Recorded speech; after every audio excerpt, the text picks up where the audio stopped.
Okay. All right. That's that. Let's see. Okay. Now I think I should be back on both sides. Boy, that was a whole lot of garbage right there.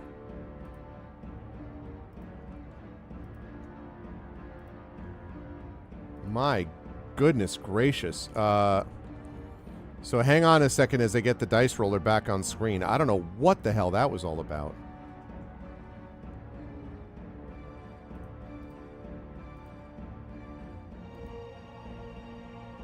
All right, I mean, there's that. That's all I did the last time.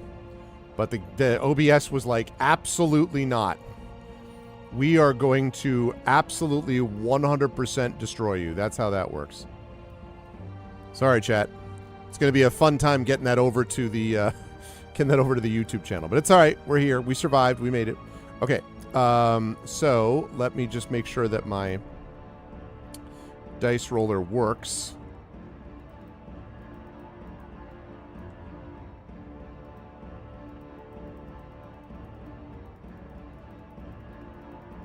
Okay. All right. There's that.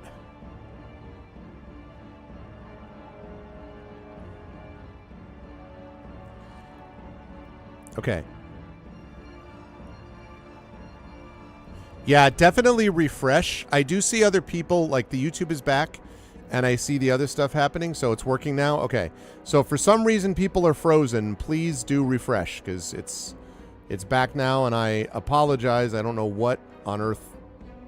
I didn't do it, is all I can say. I don't know. Not sure what to say. Okay. So... apologies again that happened.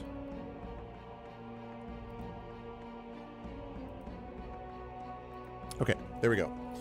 Alrighty, so, Echo, I assume that means, since you said yo, that you are ready to battle this person. So let's roll initiative, shall we? And I will roll this initiative.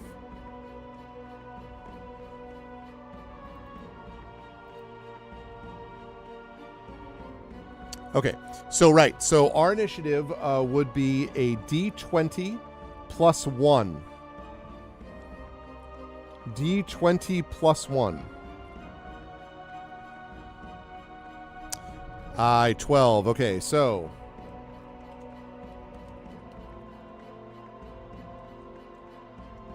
okay, so that means that the woman is going to go first.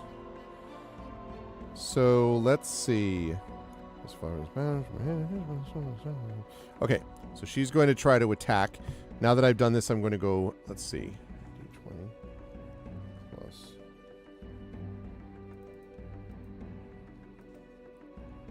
Oh. Okay, I'm making sure that I'm getting. Okay. All right. So. Okay. So she attempts to attack us with. That was just making sure that I was actually getting that this was dice roll was working properly, but it is. Okay. So she rolled to attack us, but she is. Let's see. Cast, disengage, or hide. Okay, she's going to try to attack us, but misses, which is good. So now we have an attack on her. So we have basically two choices, chat. We can either...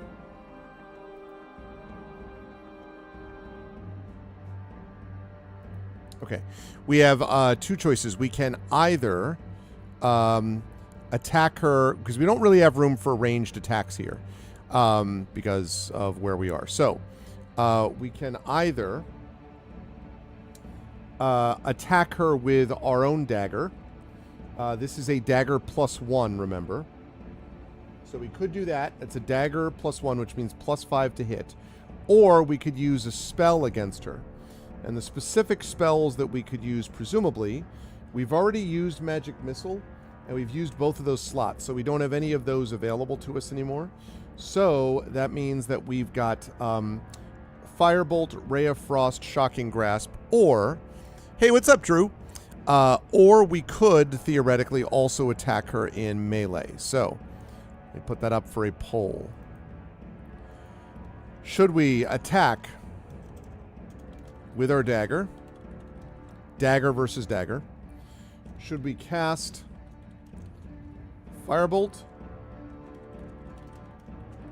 Although she's really in melee with us, so we would have to disengage 5 feet, but we could probably do that. Or Shocking Grasp. All right, chat, get in your votes right now. So, $ vote space 1 means we attack with our dagger. 2 means we cast Firebolt on her. 3 means we cast Ray of Frost on her. And 4 means we use Shocking Grasp. Because we are pretty much in melee in the middle of this tent right now. So what's it going to be, chat? Attack with the dagger, cast Firebolt, cast Ray of Frost, or Shocking Grasp. $ vote space 1 to attack with the dagger. 2 for Firebolt. 3 for Ray of Frost. 4 for Shocking Grasp. Shocking Grasp. I'm shocked.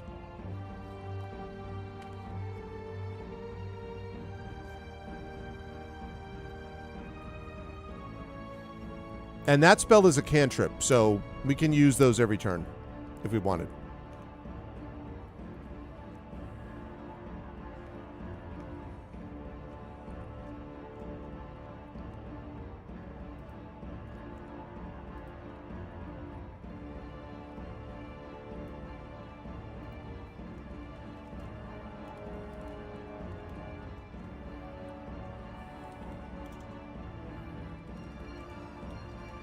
All right, I'm going to let...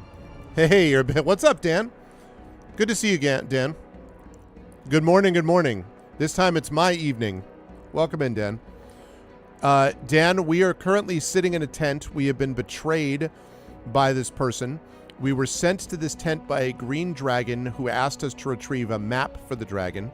We went over to look at the map, and there was this woman who was chained. But then when we turned our back on her, apparently she was not chained, and she tried to attack us with a poison dagger. So we're currently voting as to whether to attack her with our own dagger or to cast Firebolt, Ray of Frost, or Shocking Grasp.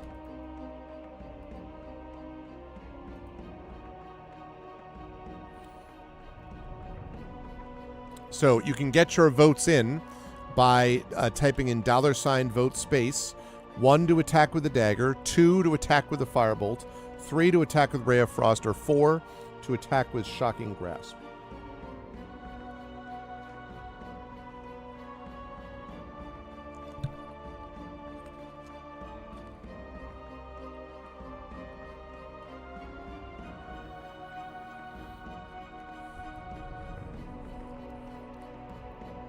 A lot of people love that spell. That spell gets a lot of love just because of the name, honestly. All right, going once, going twice, and Shocking Grasp it is. All right. So what that means is that we are going to make a melee spell attack against the creature, and our spell attack bonus is +4. So Echo, we're going to roll... No, she is. She is near us. She's like right next to us, actually. But this is a melee spell attack, actually, so it works out. Wrap around and keep her still.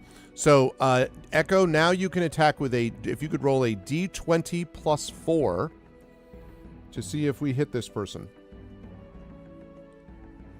With Shocking Grasp. Shocked through the heart, and you're to blame. Well... Yeah, a 4 is definitely not going to hit, I would say. Happens to the best of us.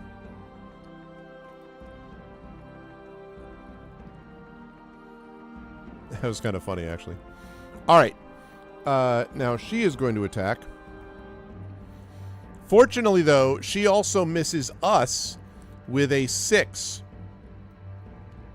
I'm going to assume, unless otherwise told, that you're going to attack again with Shocking Grasp. So rather than taking that vote again, Echo, I'm going to have you do that d20 +4 again. Unless someone's like, no, we don't want to do it again, ever.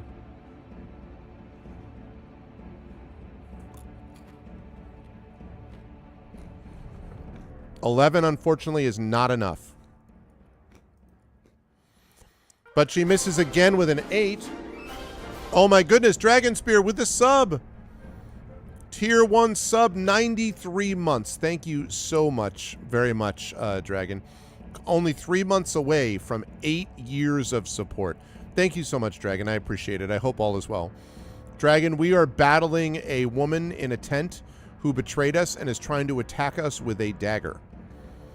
She missed us, and we are trying to... It really does. We are trying to shocking grasp this person. It does. Yeah, it's in that ballpark, maybe. We did not offer wine. We were sent here by a dragon, an actual green dragon, to get a map. We went into the tent. We saw the map. We went back to get the map, and then the woman attacked us, and now we're battling it. All right, Echo, go ahead and roll again. Let's see if we can hit her. I have faith. I believe. I believe she can cry. Woo. Oh my goodness. The rolls have betrayed us so far. She's getting closer, but she has not hit us yet either. Right now, it's a big slap fight. That's what it is right now. All right, Echo, you can do it. You can do it. Hey, there we go. That will definitely hit her. All right, so that means that on a hit, the target is going to take 1d8 lightning damage. So go ahead and roll 1d8, please, Echo.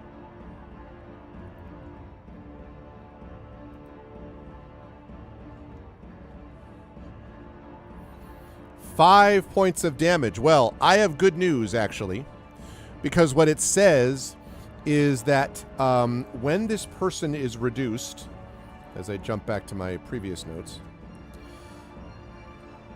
it says that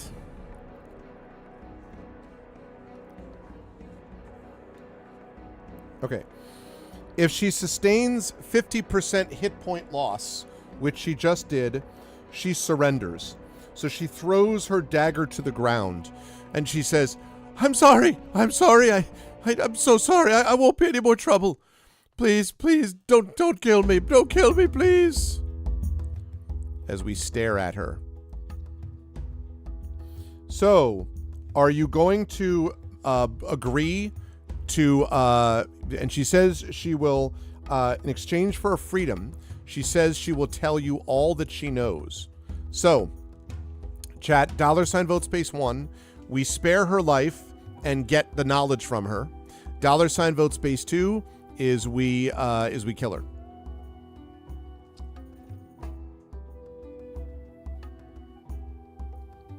Actually, it doesn't guarantee that you kill her. It means that you can either strike a bargain with her, or you don't, and then who knows what she might do. She might attack again. She might, who knows what she'll do. So $vote space 1 means that we make a bargain with her. $vote space 2 means we do not grant her mercy. Option 3, we have her teach us and then silence. Well, it does not give us that option, Echo.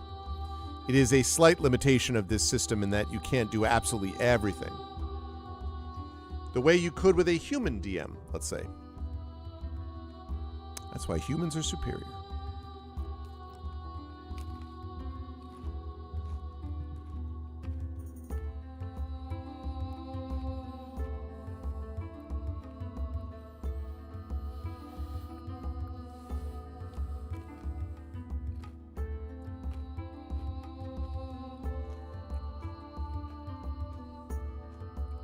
Yeah, it really is in December. That's true.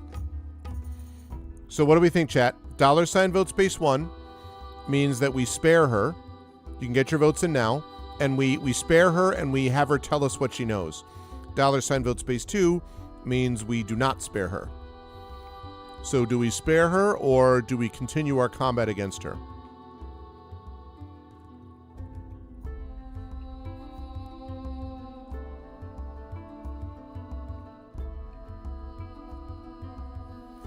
You did point out that knowledge is power before. That is true. What say the rest of you? Is knowledge power? Is it powerful enough?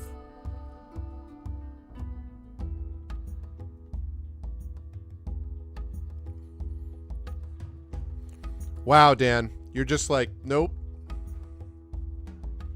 No knowledge, huh? $sign votes base 1 means we spare her and learn what she knows. $sign votes base 2 means that we, I guess, continue the battle against her.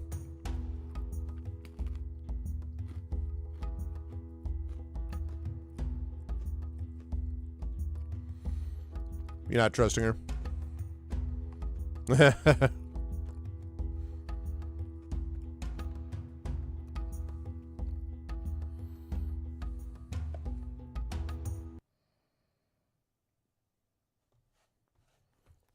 What? Why did it stop? Oh, did I not have it? My bad, I didn't have it set. To loop, my apologies.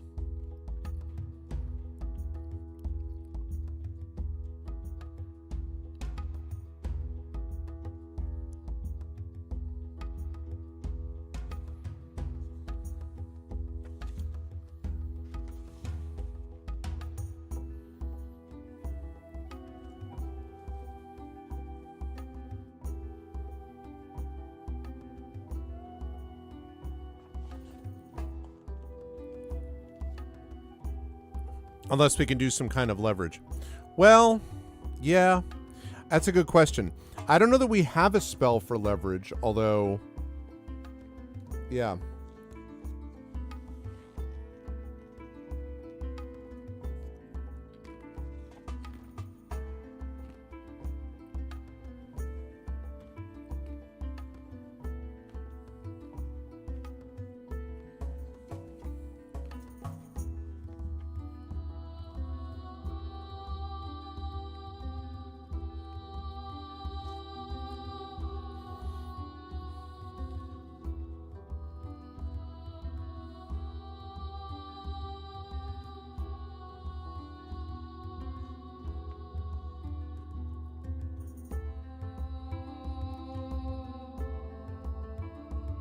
Right. So, going once, going twice. All right. So, you refuse to deal with her. Your denial of surrender clearly attacks the woman. She attacks in full rage. So now we roll for initiative again. But this time, Echo, you're going to be doing it at advantage. So you're going to roll twice, D20 plus, what did I say it was? D20 plus 1.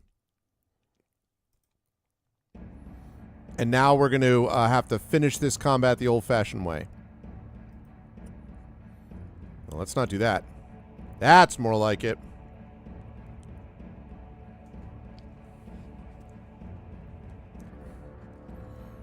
All right, so let me get my... Okay, let me roll mine. Well, that's definitely not it. Yep. All right, so we go first. All right, so, chat. Do you want, and I'm not even going to ask you to vote for this, just type this in chat. Do you want to continue to go with the Shocking Grasp?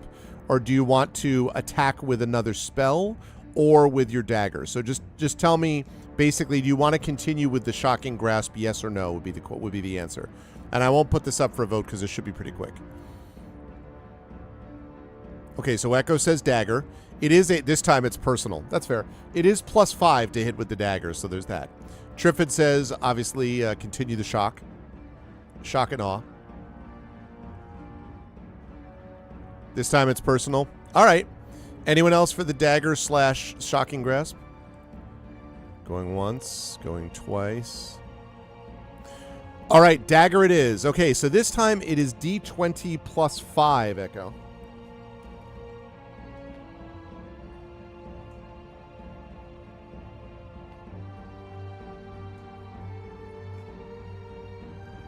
That will definitely hit.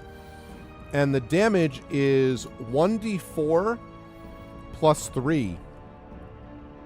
So if you could roll 1d4 plus 3.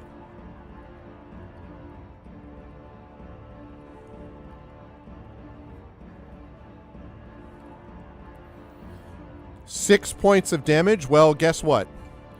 She started with 11. We damaged her for 5. You just hit her for another 6. And that means you just like strike her through the throat. And she's like, suddenly it's like something out of Blade. You know, you're just like, don't ever do that again. All right. So she is a dead duck, as they say. Full on Shakunis. Yeah, she just was like, that's the end of that. Okay. So we survived, and the book tells me if you survive, go back to the area where she attacks you again. Again, little more work on the Q&A, guys. So instead, I think what they mean is the tent as a whole.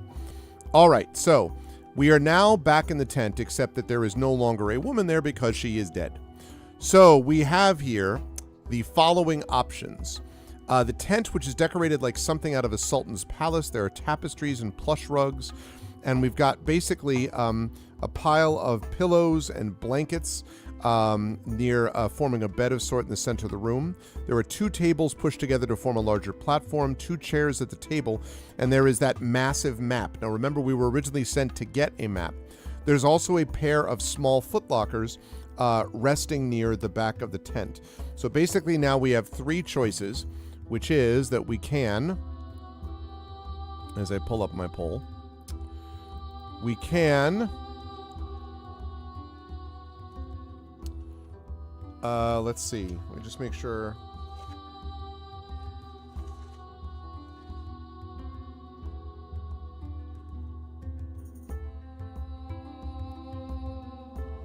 Okay, right. Go to the left footlocker. Go to the right footlocker. Look at the map, which is what we were sent to get. Or leave the tent.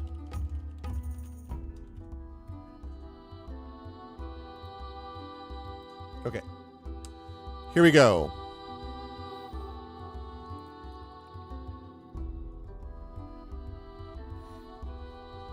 Yeah, because it's super late for Echo. He's got to be, actually, super early, really. So $ vote space 1, go to the left footlocker. 2, go to the right footlocker. 3, look at the map. 4, leave the tent. What say you?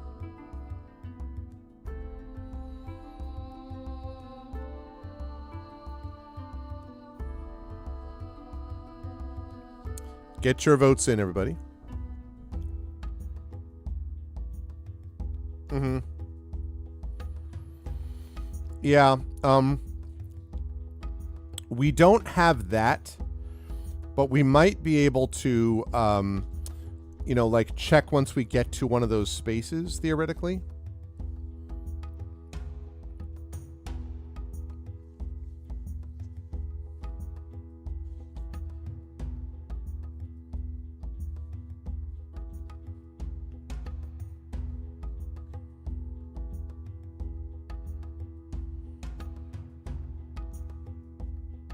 Oh, okay. Yeah, not so much at the moment, Dan. Unfortunately, because it's not, in a way, this isn't full on D&D. There are some limitations. It's a little more choose your own adventure-y. But yeah, I hear that, Echo. I'm sorry to hear that, but I mean, I'm glad that you're just getting it taken care of. All right, so last call. $ vote space 1 for the left footlocker, 2 for the right footlocker, 3 for looking at the map, 4 for leaving the tent. Going once. Going twice. All right. All right, we're going to look at the map. So now that the woman is gone, moving to the tables in the map, you can see that the thing is very old. It doesn't look like parchment, but some sort of animal skin. Most of the map displays the forest, but it somehow sees different. All right, sounds good. Sleep well, Echo, and good luck today with the doctor's appointment. And thank you for the dice rolling. Most of the map displays the forest, but it somehow seems different. However, the main landmarks are there, including the stream and 2 lakes. Strange writing appears in many places, but one passage appears to point to a location close to your position. It's just to the south. You know the map has some value, and in fact, you know that the map has been brought back or been asked to be brought back by the dragon. So, clearly speaking Minecraft, that's true. Okay, so let's see. You take the map because that's what we were sent to get. So, all right. Let's see. All right. So you've done that. And now the question is that we've done that. So we now have a map, which I'm not going to put on the inventory for right now, but be aware that we have it. So now we have 3 choices, chat. Yeah, definitely. It was interesting for sure. Yeah, I'm definitely interested. I will probably take a look at that later on for sure, Echo. Good night. All right, so here we go, chat. $ vote space 1. We have the map now. So now $ vote space 1, we go to the left footlocker. Number 2, we go to the right footlocker, or we leave the tent. Go to the left footlocker, that's $ vote space 1. Go to the right footlocker is $ vote space 2. Or leave the tent is $ vote space 3. What's it going to be, chat? Get your votes in now. And the footlockers, by the way, look exactly the same. And you also don't have to open them if you don't want to. So keep that in mind. But we do need votes. So $ vote space 1 to go to the left footlocker, $ vote space 2 for the right footlocker, or $ vote space 3 for leave the tent. My email has just given me the, oh, here is your full numbers and results of your stream because of the, like when it shut down early on. I'm like, yeah, thanks. Thanks. Appreciate that. Appreciate that. All right. Dan has got that left footlocker thing going on. I love it. I love what I see.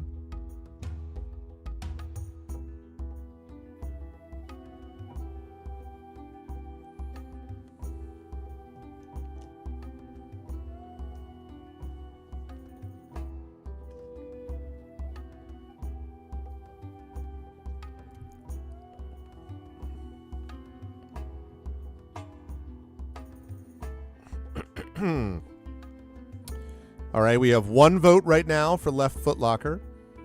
And for those of you who are new, again, I am not concerned that we don't have a lot of people in here. We'll get some more as time goes on, but also I don't usually do D&D with viewers at night on a Thursday, so it doesn't surprise me that it's not sort of the usual audience. We kind of changed this around based upon other previous schedule changes earlier in the month, so in case anyone is curious.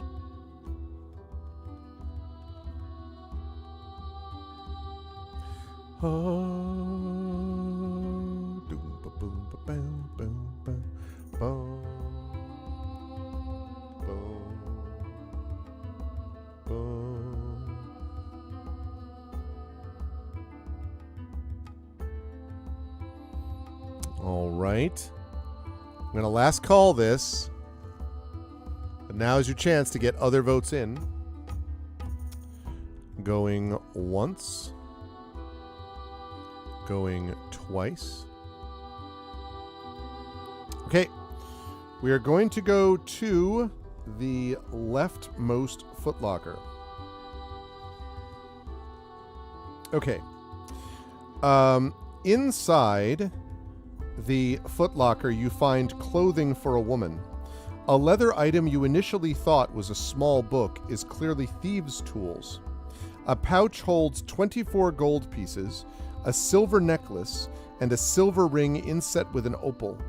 You notice some items behind the footlocker, including bloodied leather armor, a short sword, and a pouch that contains a vial of poison. Okay. So let's write some of that down. So let's see. We already have leather armor, so we probably don't need that. I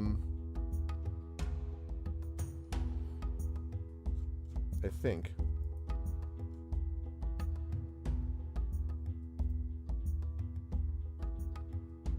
Actually, where's my...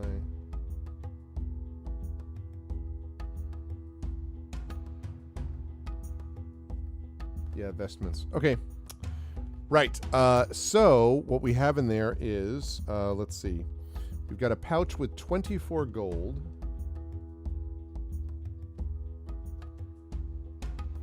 Which means that we have 119, 123 gold.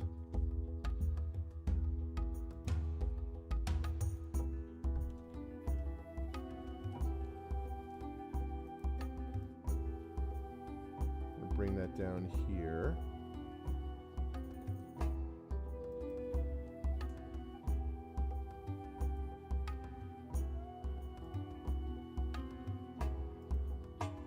Nope. Didn't want that.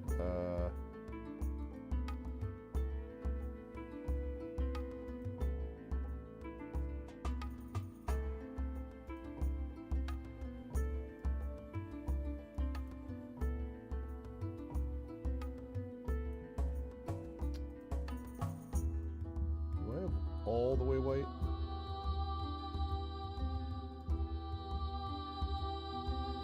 There we go. Okay, and then I want this.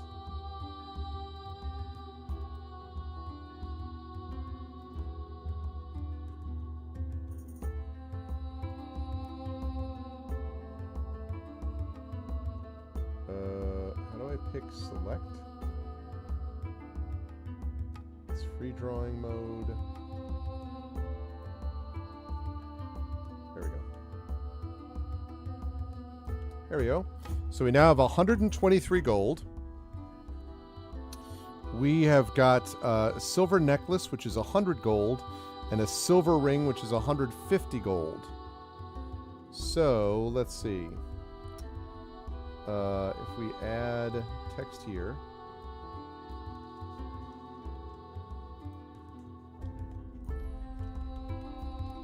Silver necklace.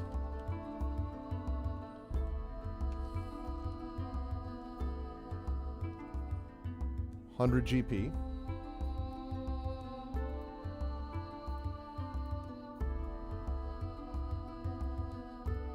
Okay, we got a silver necklace. And we've got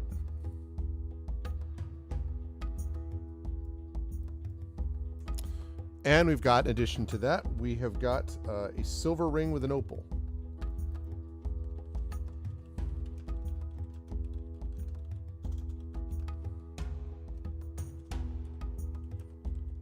$150 gold.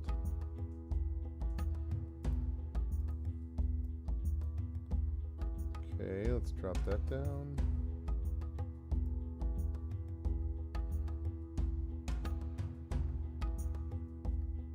Okay, barely fit it. I'm managing to fit it just by the barest of margins.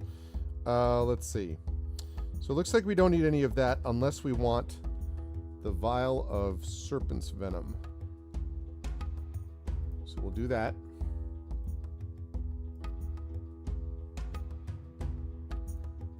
Oops. That was a mistake.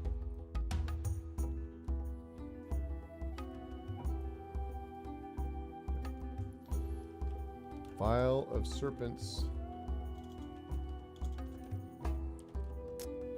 Vial of serpent's venom. Okay, there we go.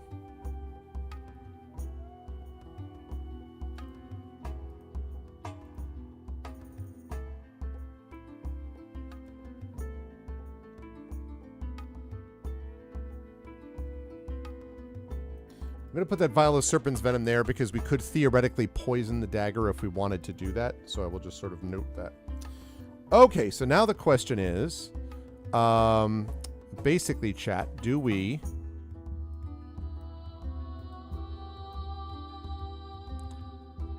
go to the right footlocker or do we leave the tent? So that's the vote, chat. $ vote space 1, we go to the right footlocker. $ vote space 2 means we leave the tent. What's it going to be? $ vote space 1, go to the right footlocker. $ vote space 2 is leave the tent. What do we think? So we've got the left footlocker. We've cleared it out. So what are we doing? $ vote space 1, go to the right footlocker. $ vote space 2, leave the tent. Oh, hi, Echo. I thought you were asleep.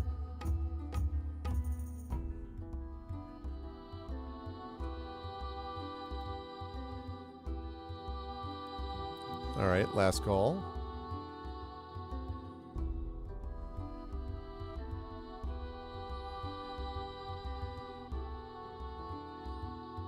Mobile while in bed. Ah, okay. I gotcha. That makes sense. Okay. So we got the last call there. We going once. We're going twice.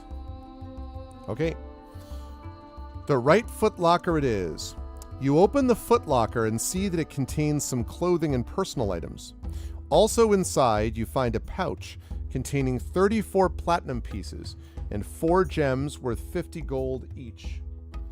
So let's see. We do have some platinum pieces, so 34 platinum.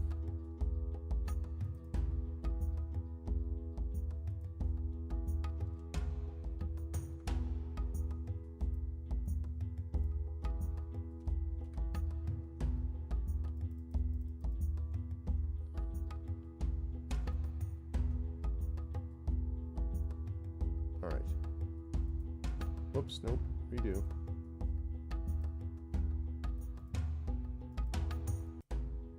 Oh, geez. No. Okay. That was a mistake, but it worked out. Okay. No, I don't want to move the page. Okay.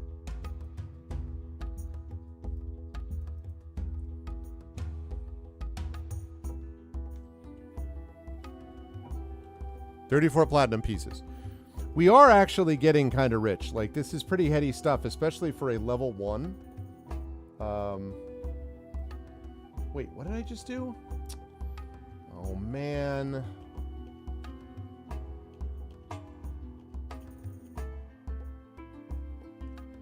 I messed up.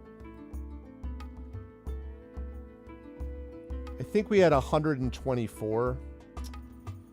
Darn it, I hit the wrong one. I really need to find an editable version of this. Like, I'm using a editable PDF, like an open source thing, and it works okay, but it's really not optimal. Okay, how many? 34 platinum pieces means 57 platinum pieces. That's what we need. This is the one. 57 platinum pieces.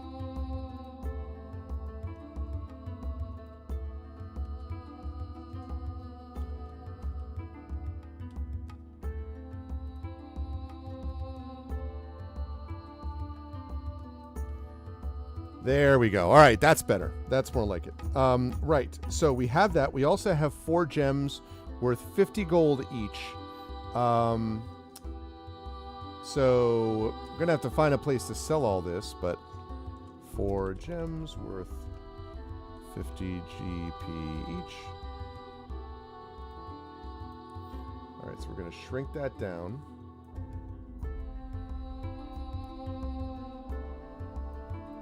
All right, 4 gems worth 50 gold each. But check this out, though. Underneath all the contents is a large sack neatly folded to fit in the footlocker.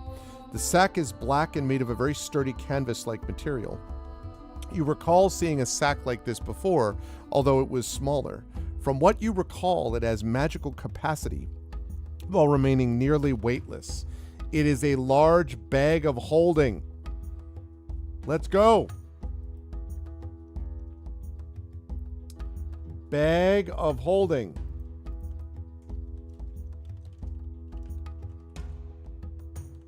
Yep. That's good stuff, the bag of holding.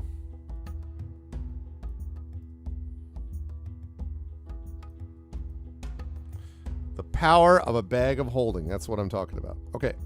All right. We've already investigated the map. So now there's something interesting actually when we come out of the encampment, and that is that the 3 bandits that were sitting out in the clearing are gone. You don't know where they are, but they are currently not present. So the question is, chat, do we leave? Do we wait for them to return? Or is that like a permanent bag? You just keep holding the bag, Wenchkin. That's all you do. That's what you're doing. What's going on, Wenchkin? Good to see you, man. Been a little while. So chat, should we wait around for the bandits, or should we head back to the dragon with the map? That is the question. So $ vote space 1 means that we wait around for the bandits. $ vote space 2 means we go back to the dragon. Ooh, good call, Echo. There we go. There we go. Thank you, Wenchkin.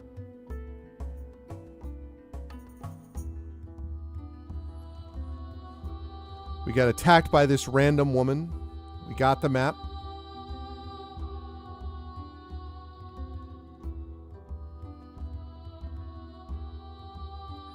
Before we have to battle the bandits, especially given our current spell situation, I would agree. All right, so last call.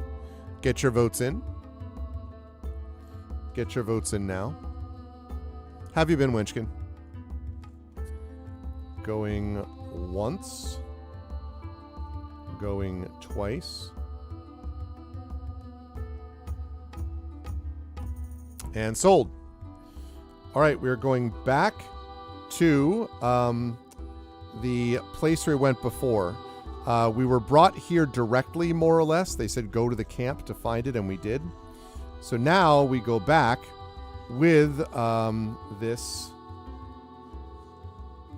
map. So let me scroll over. Here we go. Next question. Oh no. That well, huh? Oh, I'm sorry, man. I'm sorry to hear that. But I'm glad that you're with us now. I guess I'll say that. I'm glad that you're here with us at the moment. Let's put it that way.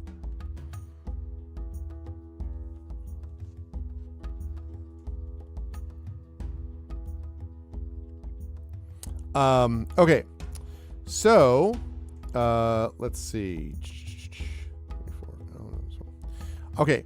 So, you bring the map back to the area that you came from, which is area number 24, where you find the huge green dragon waiting for you.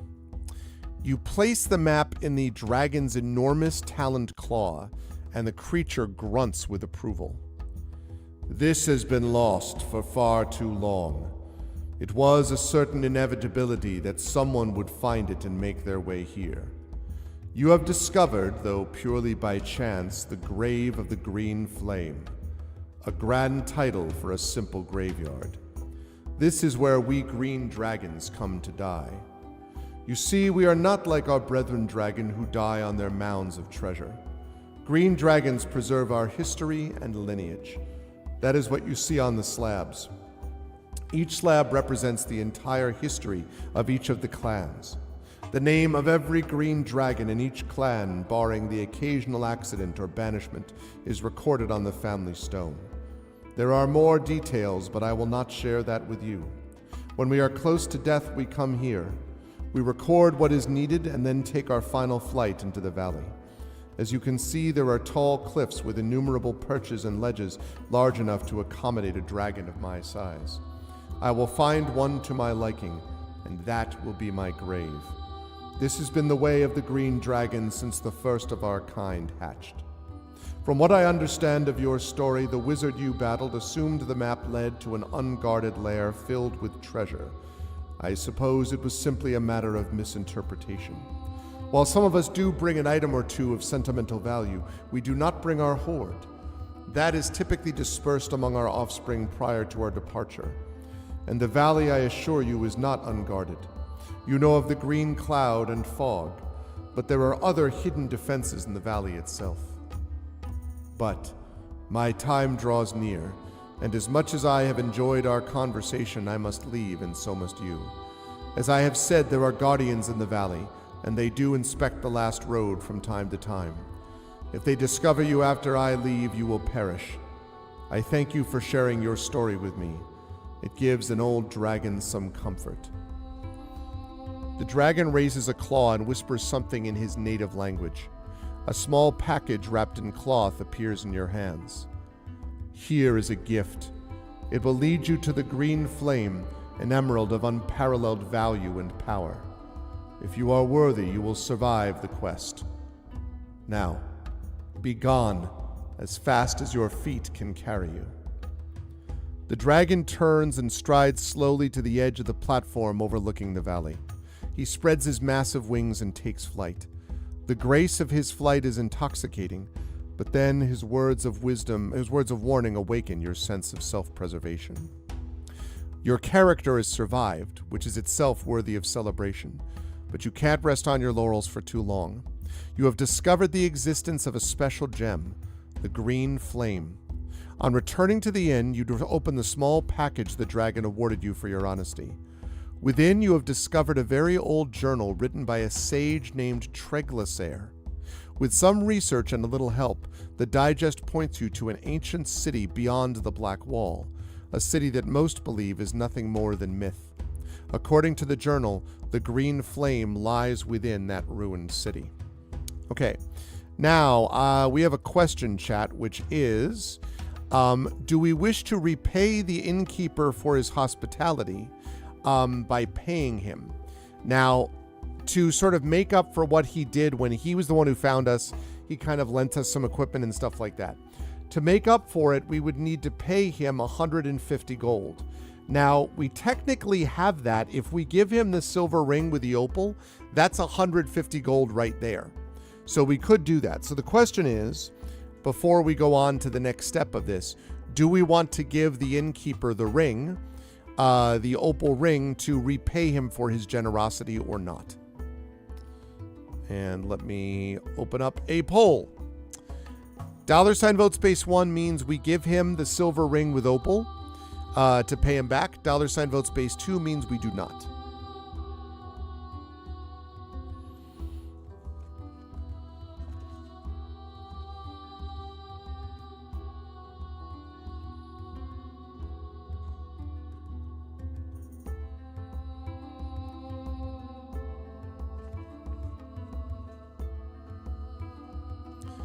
Give the ring plus 50 gold. It is full-fledged D&D. We're giving him like a 50 gold tip.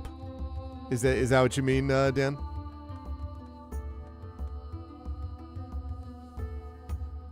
I mean, actually, Dan, in this case, based on the way that this is written, we could do that. So let's first of all decide if we're gonna give him the 150. Let's do that, and then I'll ask additionally if people want to give him an extra 50 gold. So, but let's do this first, okay?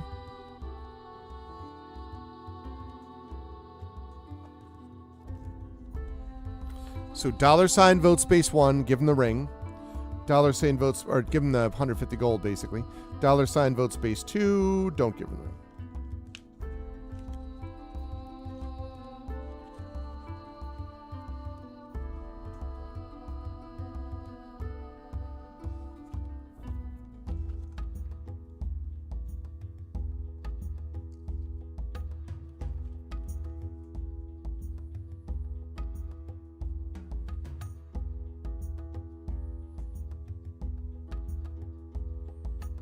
Right.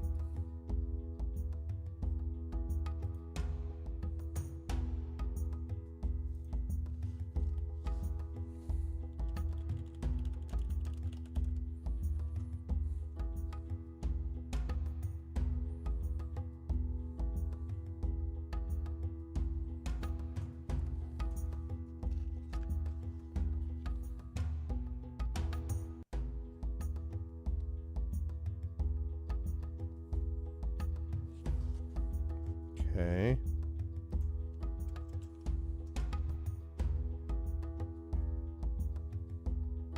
Okay, just checking.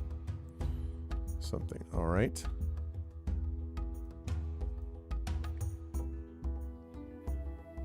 Going once. Last call, last call. Going once. Going twice. Alrighty. So, we are going to give him the ring. Now, the question is, chat, Dan has suggested that we also give him an extra 50 gold pieces as basically like a tip. Which, because I'm a human DM in a way, because I am a human DM, and in this case I'm sort of acting that way, I will allow that. So the question is, same question, $ vote space 1, do we give him an additional 50 gold? We do have it to give. We could give him one of the gems, basically. So if we gave him the gem, that would be the 50 gold. So do we give him an additional 50 gold or not? We've used up the silver ring with Opal. That's gone. So do we give him an additional gem? So $ vote space 1 means yes, we do. So we give him an additional 50 gold tip. $ vote space 2 means no, we do not give him the extra tip. You let me know, chat.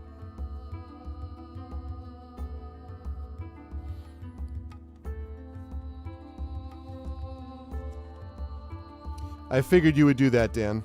I figured that made sense.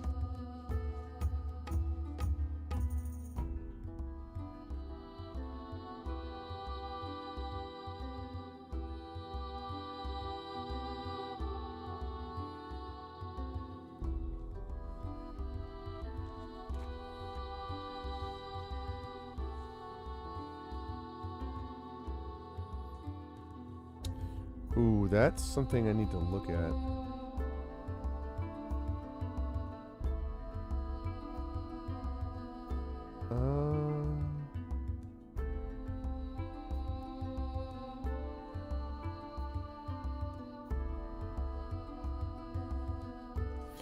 I'm going to add something which I did not do before.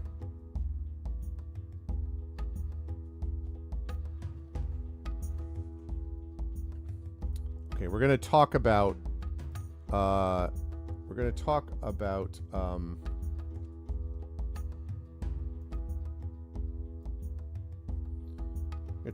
adventure points later, because I missed this, which would allow us a reroll, but it also does carry over.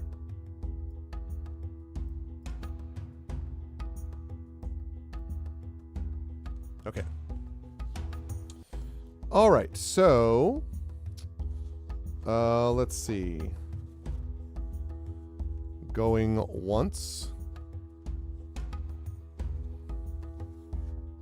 Going twice.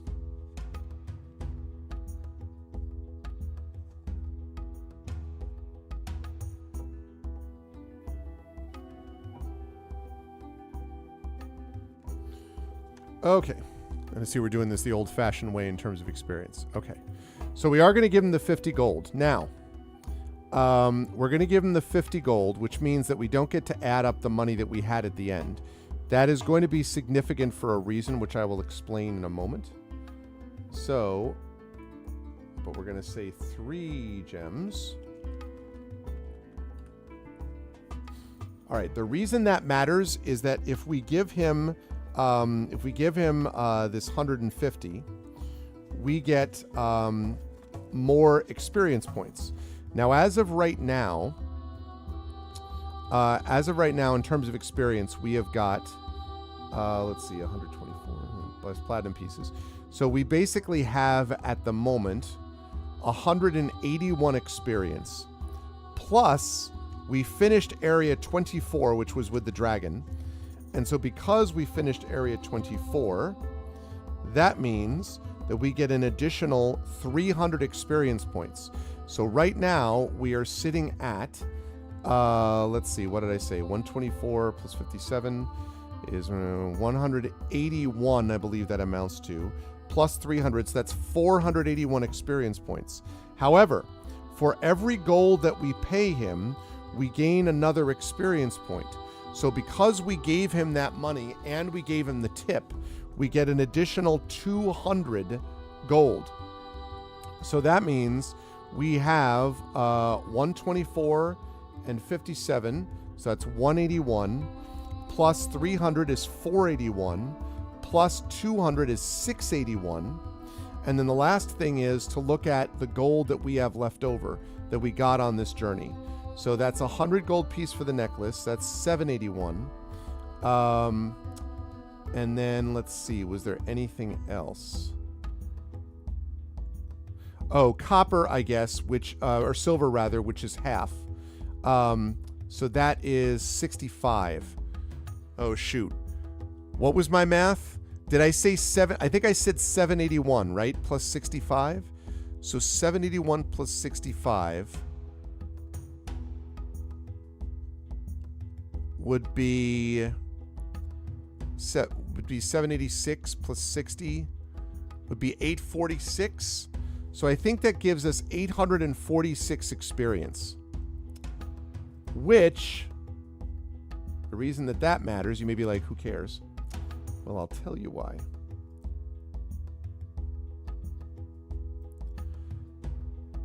Because with 846 experience,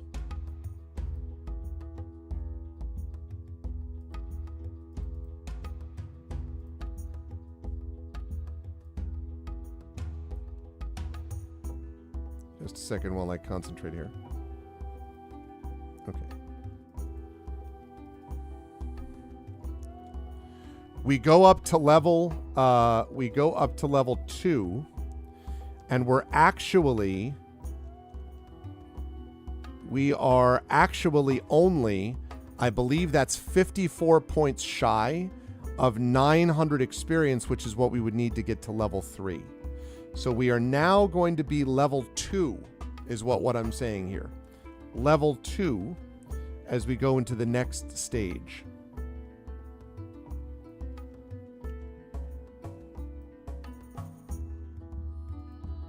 Which I think is cool.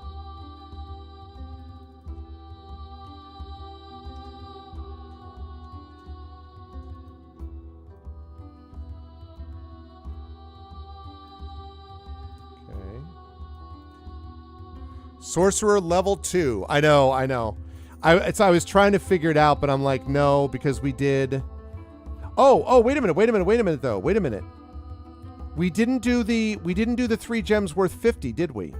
Okay, so let's figure this out again. All right, Chad, I forgot about the 3 gems. So let's do this again. We have 300 from completing the mission, right? 300 experience. We also got another 200 for the innkeeper, giving him his money back. So that's 500 experience. In addition to that, we have half the amount of silver that we earned. So that's 65. So 500. So it's 565. Then we have 124. So that's 665. Plus 24 is 685, 689. And then 689 plus 57 is 739, 746. So that's 746. Okay. Then we have the silver necklace, that's 846. And then 3 gems for 100, that is for 150, which is 946, 996. So that is enough, actually. I forgot about those gems. All right. So we are actually level 3.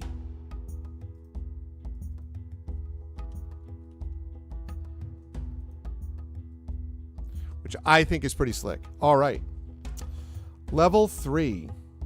Which means 2 things. 1, it means we get to level up to level 3. And 2, it means we go to the next part of the module, which is called Beyond the Black Wall. Why, thank you, Dragon, and I see what you did there. Alrighty, so that means we have to level our guy up. So let's do that. Level 2 for a sorcerer. Couple of notes about our sorcerer here.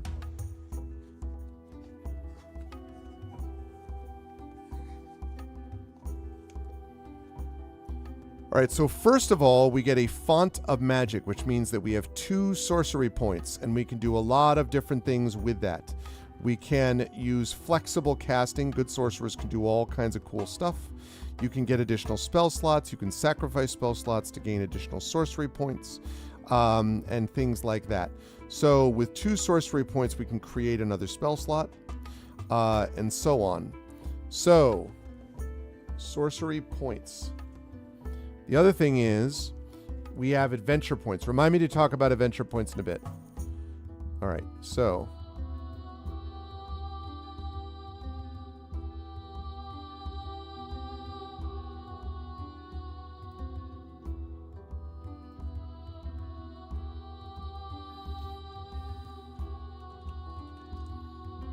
sorcery points. 2. All right, sounds good. Sleep well, Trippin. Final victory sound play in the background. Yeah. All right, so sorcery points 2. That's going to be useful down the line for sure. Okay. The other thing is that now we have used up. We have now, whoops.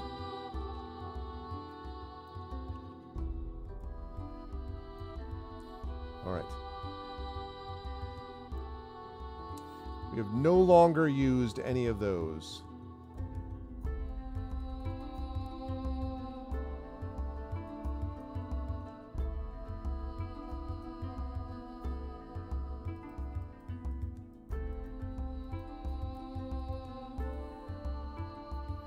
All right, so Magic Missile is back. Great. Okay, so we have a font of magic that gave us the sorcery points. The other thing is that we now know another spell, and we have another spell slot. So, and it's still level, I still believe it's level 1. We haven't gotten to level 2 yet. So, that means that we have another spell slot that we didn't have before.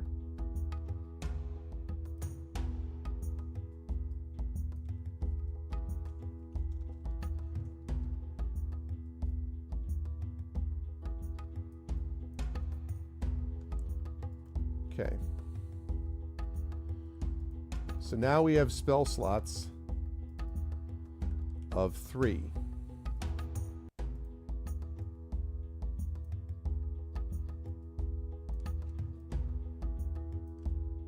So we have 3 spell slots, which is pretty slick. Okay. We got that. Awesome. Good for us. We win. Good job. All right. Now, though, we have another spell that we have to get. Now, we already have Detect Magic.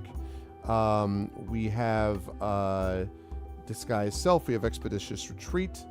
We have Magic Missile. So now we have another spell we can get from first level. If I pull up here quickly my list of spells for sorcerers, we have a bunch of different options. And the thing that I want to suggest for everybody, because it's useful at this level, the thing that I want to suggest for everyone at first level is the spell Sleep. So, hey, what's up, Shadow Mage? What's up, man? I want to suggest the spell Sleep. Normally, I would have us go through this, but to save time, I don't actually want us to vote between like 1, 2, 3, 4, 5, 6, 10, 15 different kinds of level spells. So we could use Mage Armor, which would slightly improve our AC. We could use things like Thunder Wave, which is an AoE spell, or Color Spray, or things like that. We have Charm Person as well. However, I want to suggest the spell Sleep, because in earlier levels, Sleep can be extremely, extremely useful. Sleep sounds nice. Yeah, I know, right? Well, we got about another half hour-ish to go for us, so... or a little bit beyond it. So, unless anyone has an objection and doesn't want to do Sleep, which, you know, if you don't, you don't. But is everyone cool with us doing Sleep?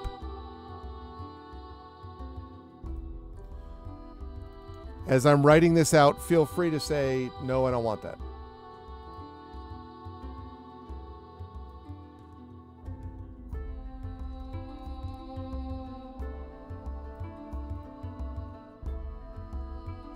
Objection to objections to Sleep. Sleep for shenanigans. It's just very useful for incapacitating a group of guys. And the truth is, we did not have a lot of those AoE spells in that first adventure that we just did, which was kind of like a problem, I thought. Okay. So that is level 2. Oh, and then we also need to roll dice, hit dice for us. And I think our hit dice are 1d6. Okay. Plus con, which is 0. All right. Right now we have 6 hit points. So can I have someone in chat, please, vote, sorry, not vote, roll. And you can roll by doing, I believe it is, $ roll. Hold on a second. Yeah. $ roll space D6. $ roll space D6. That's kind of what I thought, Dan. Yeah. $ roll space D6. If someone could roll that, that is going to be our new hit point total, or it's going to be added to our hit point total. $ roll space D6. Would someone be willing? 5. Nice work, Shadowed. Very good. All right, that's good. So that means we're up to 12 now.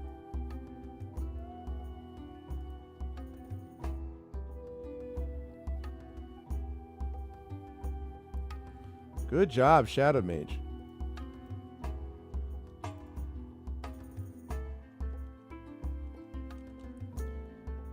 $12 is our total now.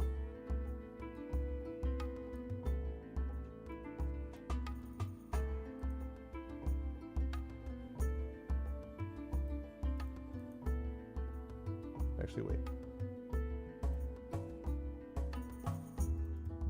Okay, we're going to do that too because that's our maximum. Do this. Perfect.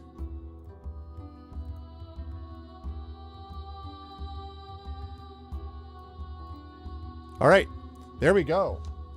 12, I love it. All right, so that was what we did at 2nd level. Now, at 3rd level, though, we have some other things that happen too. At 3rd level, we get meta magic, which means that we gain the ability to twist our spells to suit our needs. We get 2 of the following meta magic options of our choice. You can only use 1 meta magic option on a spell when you cast it. So here are our meta magic spell options, chat, and I'm going to give you a choice to be able to do this.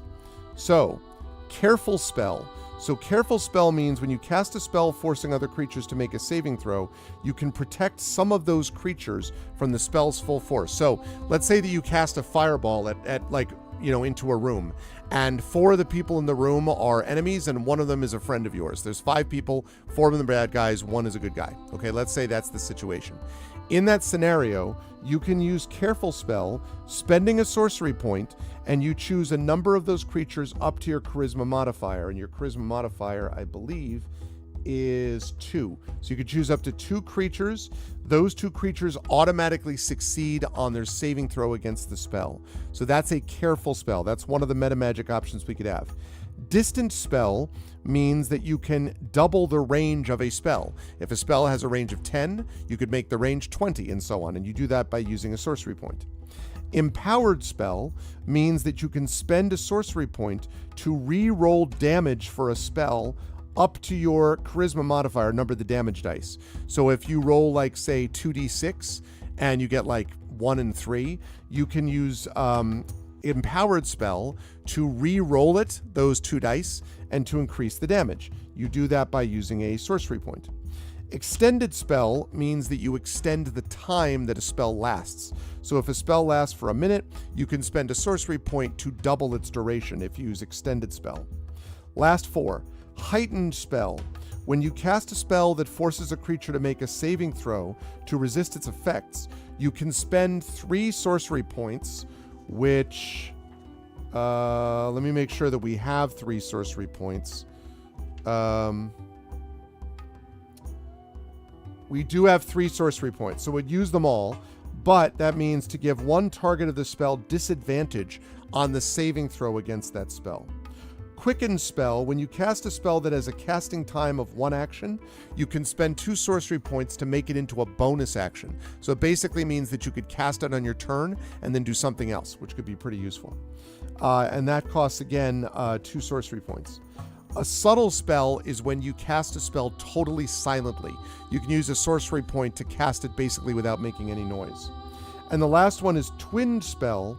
When you cast a spell that targets only one creature, you can spend a number of sorcery points equal to the spell's level, which is usually going to be level 1 or 2, to target a second creature in range with the same spell. So if you cast, like, say, Magic Missile, you could spend a sorcery point to cast another Magic Missile on somebody else, which is pretty useful. So we get 2 meta magic, okay? So given, I really like sorcerers, by the way. So given meta magic, here is what you've got. Careful spell, distant spell, empowered spell, extended spell. I've seen Brandon use these to great effect in Eberron. Heightened spell, quicken spell, subtle spell, and twinned spell. So you get to choose, chat, here 2. You get to choose 2, so you can vote for 2 of these choices. So $ vote space 1 for careful, 2 for distant, 3 for empowered, 4 for extended, 5 for heightened, 6 for quickened, 7 for subtle, 8 for twinned. So go ahead and vote for 2, please. And it will take 2 votes from you.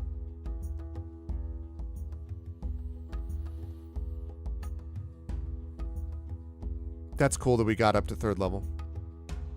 Okay, so go ahead and vote. $ vote space, like Shadowed is doing.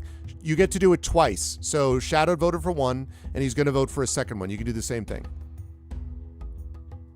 And then we'll take the top 2 vote getters, and those ones are going to be the ones that are going to be our spell choices. Or meta magic choices, I mean. And we get to choose another meta magic choice when we get higher level, but not for a while. Not until level 10.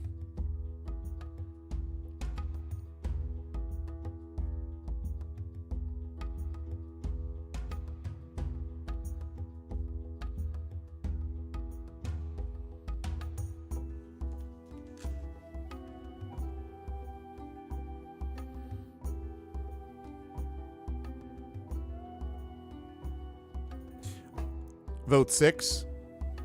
If that's the wrong command, you could oh, yeah, exclamation point vote. Oh man, an important command, but not at the moment. All right, so right now we have twin spell, empowered spell, and quicken spell. But I need votes from other people because we need to get a break the tie between empowered and quickened. If you have a vote for one of them and you want to change your vote to another one, you can do that. Otherwise, everyone get in your votes. Again, you can vote for 2 of these. So $ vote, whatever it is, $ vote again for whatever it is.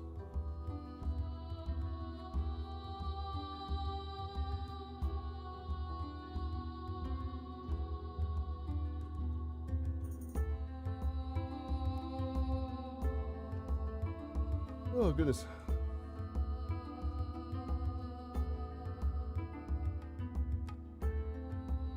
Oh, it increases by 1 whenever you gain a level in this class. So we actually, because we have Draconic Resilience, so actually our hit point total is 13. Not 12. That's cool. Nice. I forgot about that Draconic Resilience. We're going to get that again when we figure out hit points. Thank you, Nonstop. All right, I'm going to last call this. Right now we have Twinned and Quickened, which are our 2 options.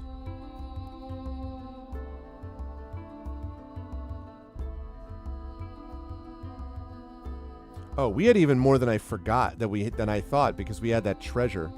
The green plate and the 2 rubies. That's where I put this stuff. Okay.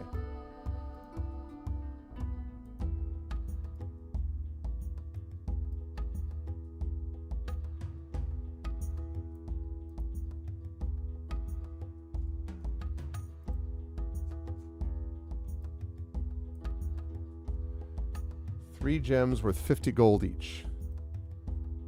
3 gems worth 50 gold each.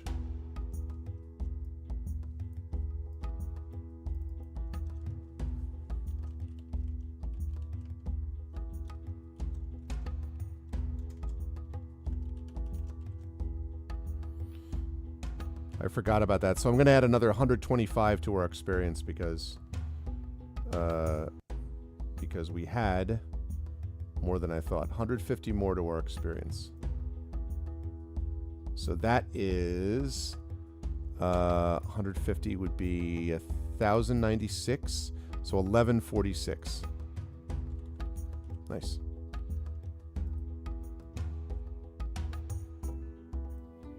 Okay. All right, and then let's see.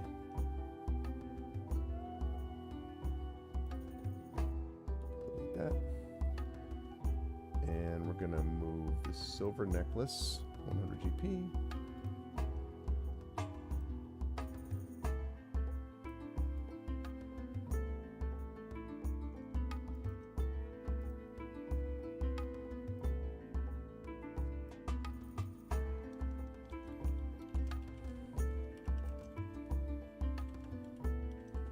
Go. Forgot that treasure was on that side. Okay. Love it.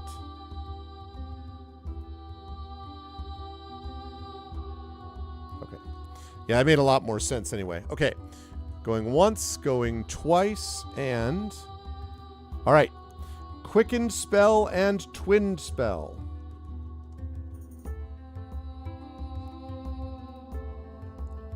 Alright, so for meta magic, you've got Quicken Spell.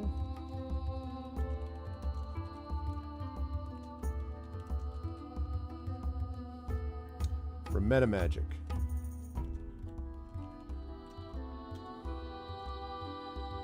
very useful.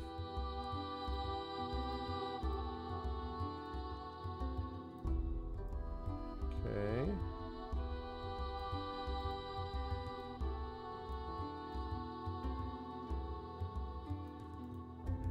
Lovely. Perfect. Great. Okay. Wonderful. So now what we have to do is we have to do hit points, and because we got to level 3, we get because we got to level 3, we actually now also know a second level spell. So we're going to talk about second level spells in a minute, but first I want to do hit points and adventure points and get that out of the way. So, Shadowed, would you be so kind as to roll another 6-sided die? It's going to be 1d6, and we're going to add 1 to it because of our Draconic Resilience. So 1d6 plus 1 for our level.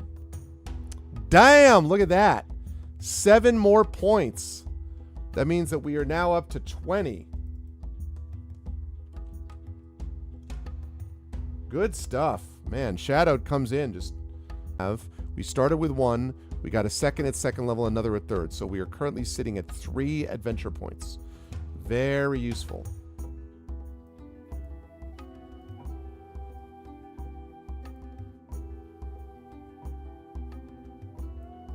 Which is awesome. Okay, so the only thing now we need to do is we've got to figure out our second level spell.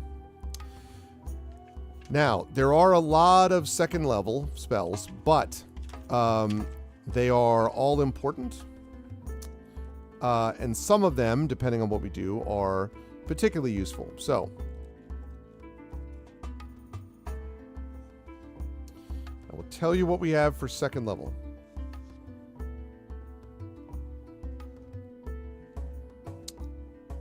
Okay. So, a lot of these are really good, but let's see if I can give us, if I can narrow these down.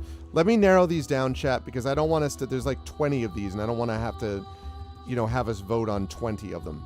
So instead, I will give us some ones that might be appropriate for us. Let's see.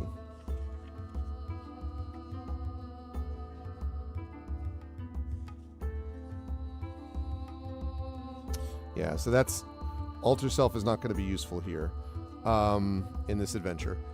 Blindness and deafness, though. You can blind or deafen a foe.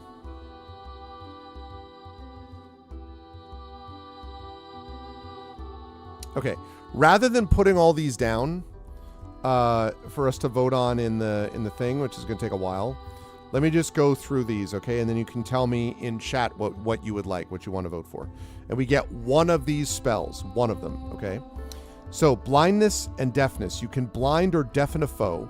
You choose a creature you see within range to make a con saving throw. If it fails, the target is either blind or deafened, your choice, for the duration. So that's blindness and deafness. Blur is that your body becomes blurred, shifting and wavering to all who can see you. For the duration, which is up to a minute, any creature has disadvantage on attack rolls against you, although an attacker is immune to this effect if it doesn't rely on sight or can see through illusions. So blur is basically a sort of self-protective spell, all right? Then we have Cloud of Daggers. You fill the air with spinning daggers in a cube 5 feet on each side, centered on a point you choose within 60 feet. A creature takes 4d4 slashing damage when it enters the spell's area for the first time in a turn or starts its turn there. So Cloud of Daggers, definitely useful.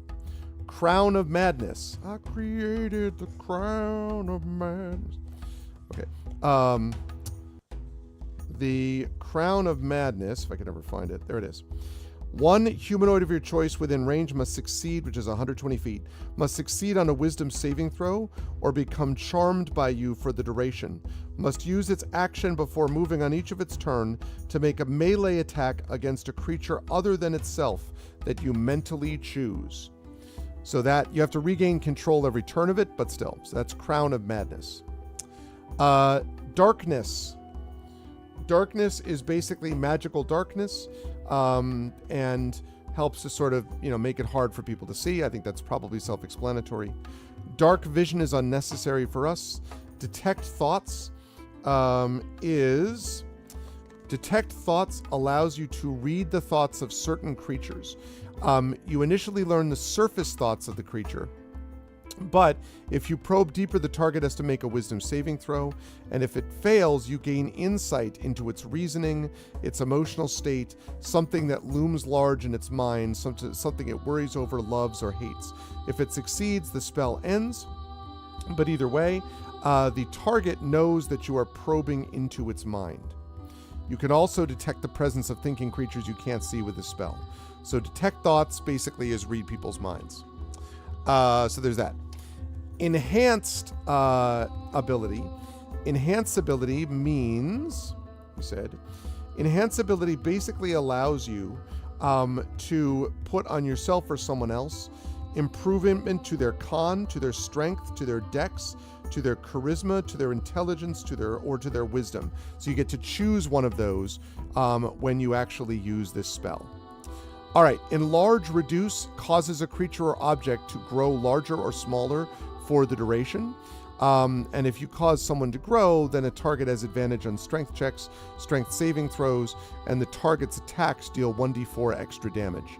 You can also reduce them in size if you want. Okay, Gust of Wind. Gust of Wind allows you to, Gust of Wind, a line of strong wind 60 feet long and 10 feet wide. The gust disperses gas, extinguishes candles, torches, and unprotected flames. Creatures, if they fail the saving throw, are pushed 15 feet away from you when you used Gust of Wind. Hold Person, which is a real classic, basically freezes people in place. You choose a humanoid. They must succeed on a wisdom saving throw or be paralyzed for the duration. So Hold Person, very, very useful. We have Invisibility. I think that should stand for itself. Knock allows you to try to open a closed lock on a door or a chest. Levitate, again, self-explanatory, I think. Mirror Image. What a mirror image allows you to do is 3 duplicates of yourself appear in your space. Until the spell ends, the duplicates move with you and mimic your actions, shifting position so it's impossible to track which image is real. So every time a creature targets you with an attack while the spell is going on, you roll a d20 to determine whether the attack instead targets one of your duplicates. So basically improves your chances of survival. Misty Step has gotten a lot of use over the years. It allows you to teleport up to 20 feet to an unoccupied space that you can see. Think Nightcrawler, basically. Hey, what's up, Gary and Kellis? Think Nightcrawler, basically, is what we're looking at there. Let's see. That was, what was that? Mirror image? Okay, Misty Step, yes. All right, last few. Phantasmal Force. Phantasmal Force is... drum roll. Phantasmal Force is you craft an illusion that takes root in the mind of a creature you can see within range. On a failed intelligence saving throw, you create a phantasmal object, creature, or other visible phenomenon of your choice, no larger than a 10-foot cube, perceivable only to the target. It includes sound, temperature, and other stimuli evident only to the creature. So the target treats the phantasm as if it were real. And it can even take damage from the illusion because it's convinced this thing is real. So that is pretty useful in its own way. Okay, last few. Scorching Ray, another classic.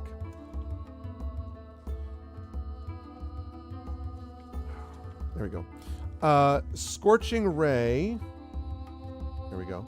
Create 3 rays of fire, hurl them at targets within range. You make a ranged spell attack for each ray, and on a hit, the target takes 2d6 fire damage, which is pretty good. See Invisibility, self-explanatory. Shatter, which has been used by more than one person in these games. Shatter basically means a loud, ringing noise, intense, erupts from a point of your choice within range. If the creatures fail a con saving throw, they take 3d8 thunder damage. A creature made of inorganic material like stone, crystal, or metal has disadvantage on the saving throw, and a non-magical object that's not being worn or carried also takes the damage. So Shatter is pretty powerful, but you got to be careful with it. And then last 3. Spider Climb, which basically lets you climb up walls like a spider, basically, and change other people so they can do the same thing. Suggestion, which means you're basically saying to somebody, lay down your weapons, and if they fail their save, they will do what it is you ask them. And the last thing is Web, to basically trap people so that they are stuck in that place. So, chat, I would like you to tell me, just tell me in chat, which of these spells you would like. Blindness and Deafness is 1. Number 2, Blur. Number 3, Cloud of Daggers. Number 4, Crown of Madness. Number 5, Darkness. Number 6, Detect Thoughts. Number 7, Enhance Ability. Number 8, Enlarge Reduce. Number 9, Gust of Wind. 10 is Hold Person.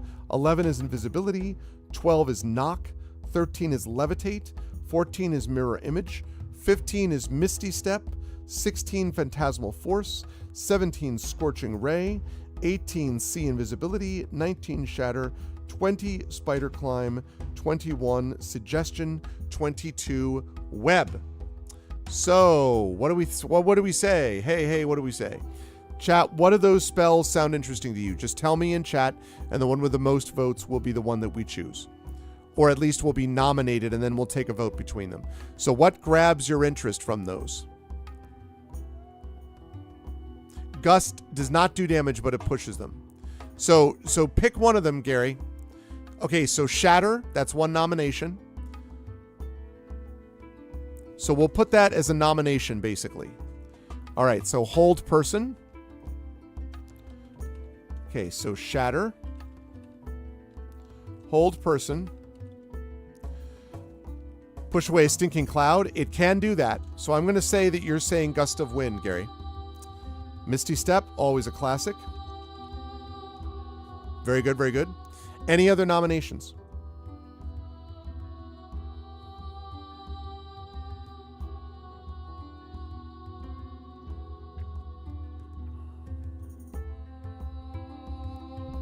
Yeah, I know, but that's the way this works, though. Everyone gets their voice heard.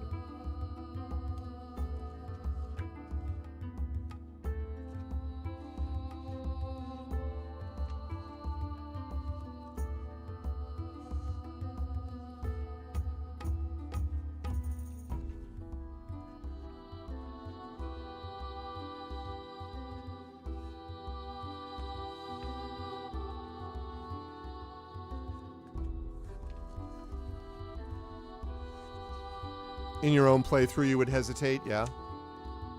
Blind Deaf for trolling. Yeah, well, we only took the one nomination there, so...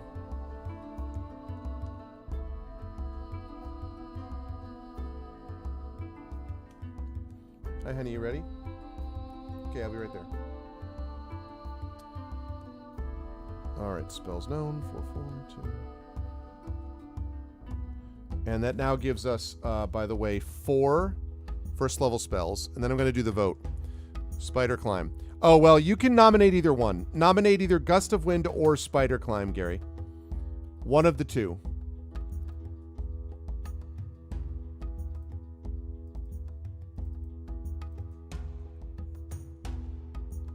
Four slots. And this one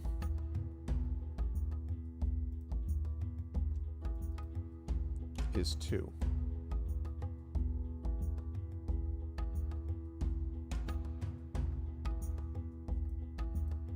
Okay. Because I'm gonna put these up for a vote is what I'm gonna do. So, all right, I'm gonna assume we're gonna stick with this. So here we go, chat.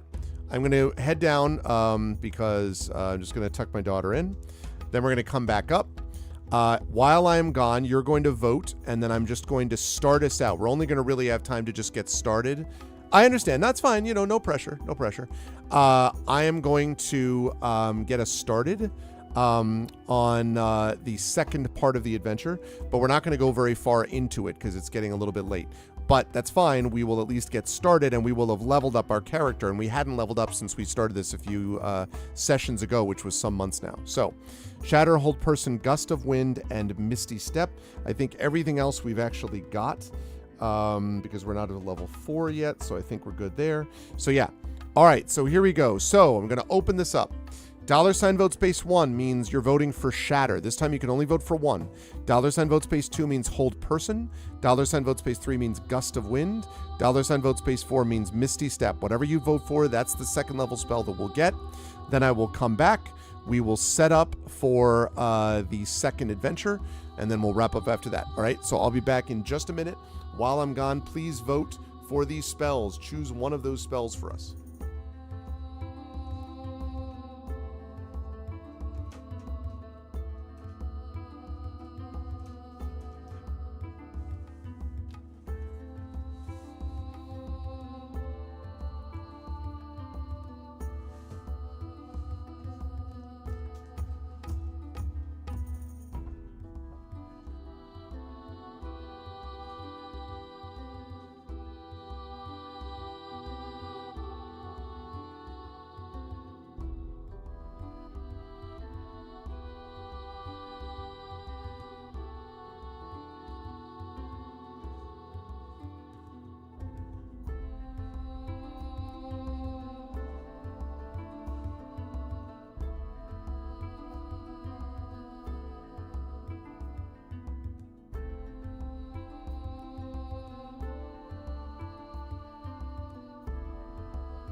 Okay, I am back.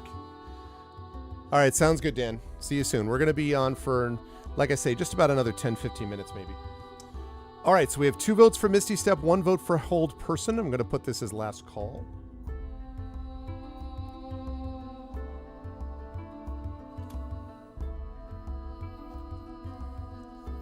Ooh, and also, I have to...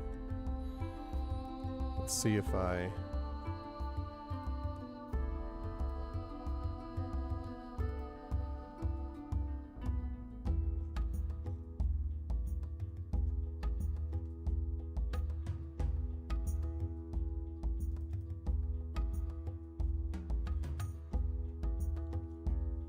Let's see.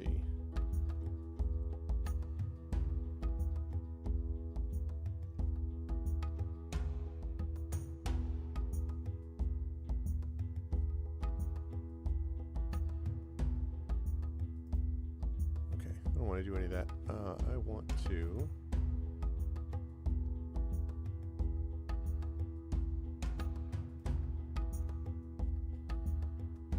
Okay, that's what I wanted.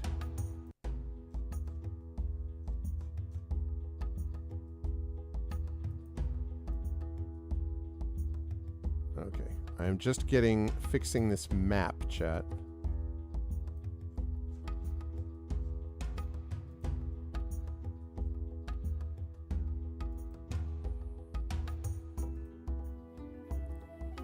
Okay, paste, crop, save as. Up here, go over here. There.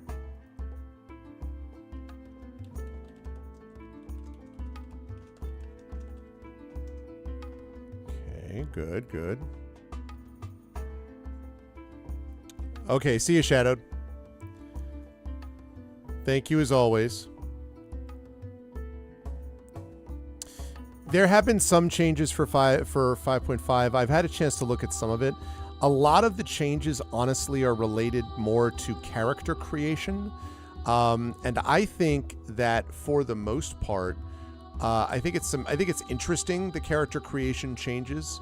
I am basically going to be transitioning my people, as I start new campaigns or move, into another. Like, for example, Eberron is going to be coming to a close pretty soon, and when it does come to a close, the next thing we would use would be using 5.5 rules, and I'm basically going to do it that way. I didn't want to change things in the middle of some of my games. When my crew comes for By the Dice Roll, that is currently doing Ghost of Saltmarsh, when they get done with that thing, I'm also going to be doing that. So, switching them to 5.5. Okay. All right, so now we have this. Just loading up our next map, chat. Yeah.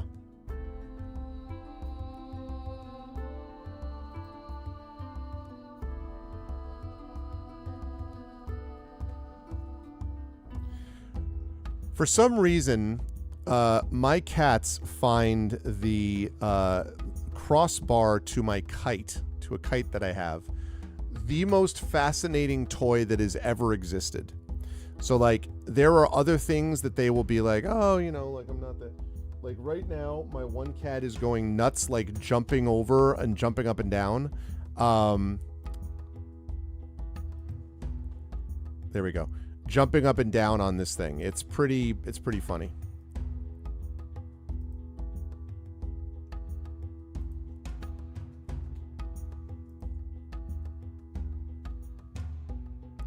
We might learn from them. That's true. I mean, that's quite possible. I would agree.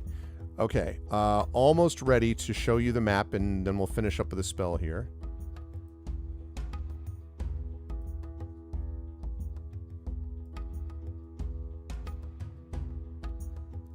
Yeah, honestly, Jumpgate, this new Roll20 is so much better. Like, I'm also transitioning to that slowly. And, like, it's... It's pretty great, quite honestly.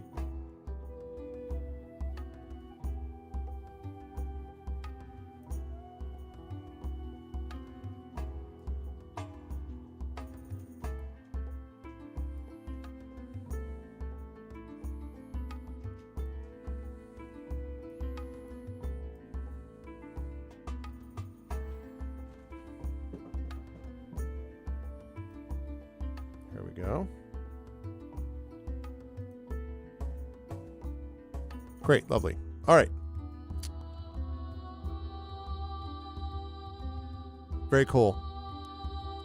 Yeah, I just think it makes sense from what I've seen. I pretty much don't have a problem with most of the changes. And they sort of fixed things that would not have otherwise been fixed. I don't know whether they've rolled it out in the most clever way, to be honest. Like, I think a lot of people are like, wait, what happened? There's a new thing, 5.5? It's not, it's kind of, it's a little odd in how they've rolled it out, but in terms of just as a product, I think it's done pretty well. So, that's my sense of what I'm going to do. And it's not going to go backwards, right? So I might as well do it this way, is my thought. Healing spells, yeah, like some of those things I need to look more into. I've only just made the conclusion that I mentioned, so. All right. Misty Step it is. So let's move to that one. Let's add that to our guy.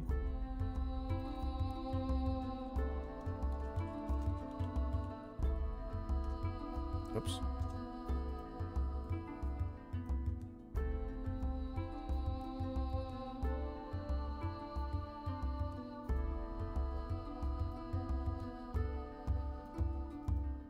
Okay. Great. All right. So there we go. Our guy has now got 4 spell slots for level 1. He's got 2 spell slots for level 2. We still have our cantrips. And he has got a little bit of treasure. We can't, just as a reminder, we can't double dip on this. So we can't next level be like, oh, we get more level treasure again. Like, it doesn't work that way. So it has to be new treasure that we get that sort of applies to it. But 1,146 experience points, pretty good. Level 3 now. So feeling pretty good about all of that. Misty Mountain Hop. Yeah, and Misty Spell is pretty cool. So, all right. So here we go, chat. And I am going to show you this map in just a moment. Okay. So again, we're just going to start this. We're not going to get very far into it. We're just going to basically start the first little bit of it, and then we will close up shop for the night, but we will have made some good progress here. Okay.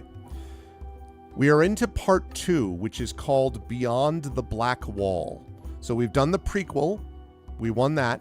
We did Legacy of the Green Flame. Grave of the Green Flame. The whole thing is Legacy of the Green Flame. Grave of the Green Flame. We did that. And now we're on to Beyond the Black Wall. So here we go. And let me get some different music here. Yeah, D&D Beyond. I have not done much with D&D Beyond because it's just yet another service that I'm like, oh man. But I really need to do a little more work with it. Okay. Let's see. Let's go with this.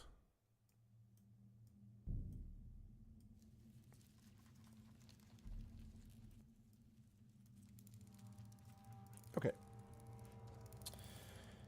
The Black Wall. It took you 2 months, 1,100 experience points, not hit points. Experience points.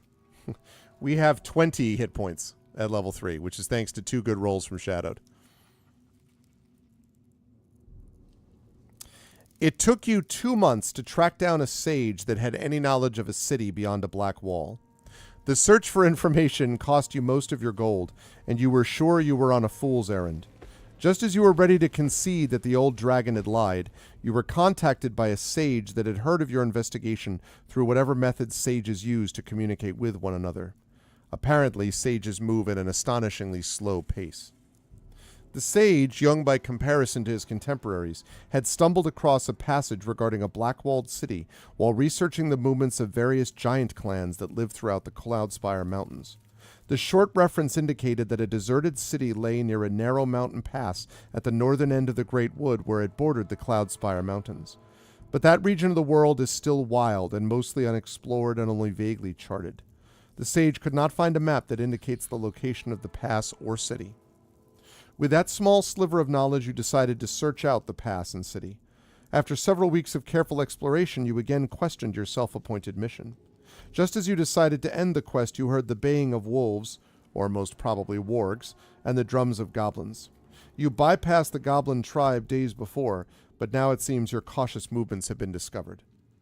The only direction of escape is north and away from civilization and safety. The goblin pursuit has been relentless. You have been running for days, your direction pushed closer to the mountains as the goblins are clearly trying to use the mountains as a trap. Somehow you inadvertently violated their sacred burial grounds, and now you must be slain. You've used every trick you could think of, including walking in streams to hide your movement. You even managed to catch a squirrel.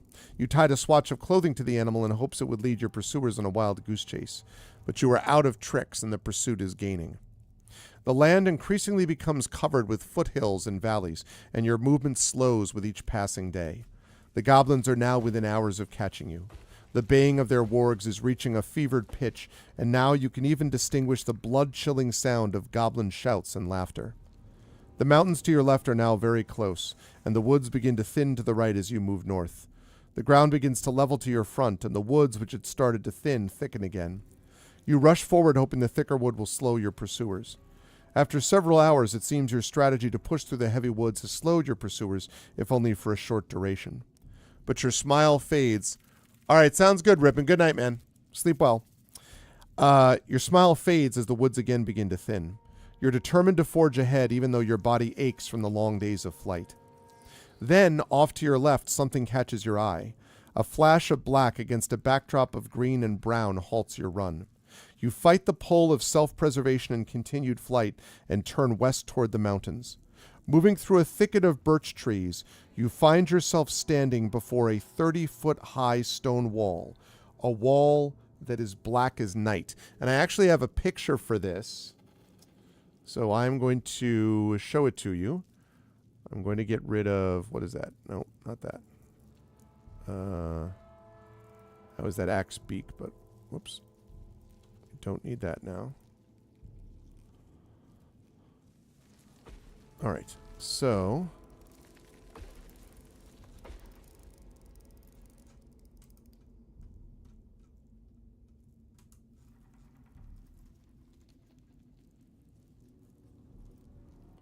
all right, there's that, and then this, paste, crop, save as.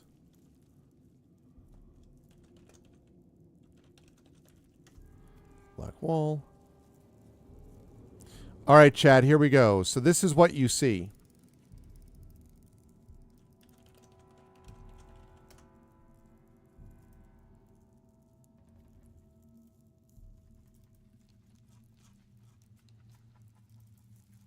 Right here.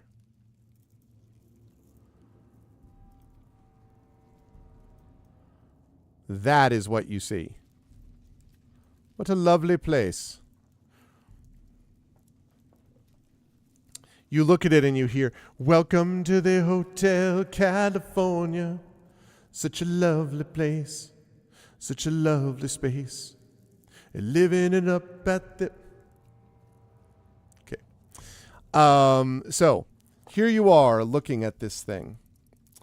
The wall is smooth and featureless. Disturbingly, not a single plant grows within several feet of the monolithic structure. Just to your left, the wall is collapsed and forms a 10-foot wide gap. Further to your left, you see a stream exit beneath the wall through a great covered tunnel. To your right, a massive pine tree has fallen and leans against the wall. The tree is broken on the apex where it meets the wall, and its upper trunk disappears as it descends on the back side of the wall. You have found the black wall and presumably the city that lies behind it. Beyond the wall and city is the gap and safety. Suddenly, you are reminded of your current dilemma as the yipping of the wargs and goblins interrupts your astonishment. They are very close now, probably not more than minutes. Hotel Arizona, I guess so. All right, so now, chat, I'm going to show you the map. And then we're going to make our choice, and that'll probably be our last choice of the evening. Let me zoom in a bit. Okay. So we, right now,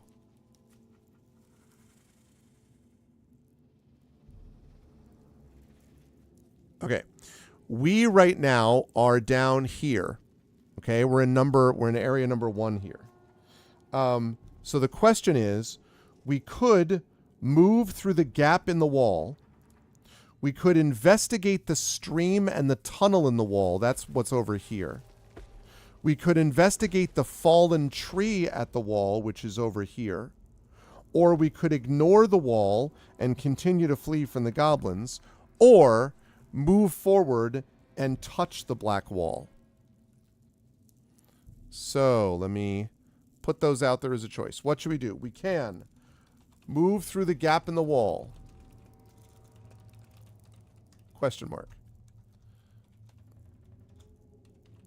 Investigate the stream and tunnel in the wall. We could investigate the fallen tree at the wall. That's the one that kind of goes over the wall. Whoops.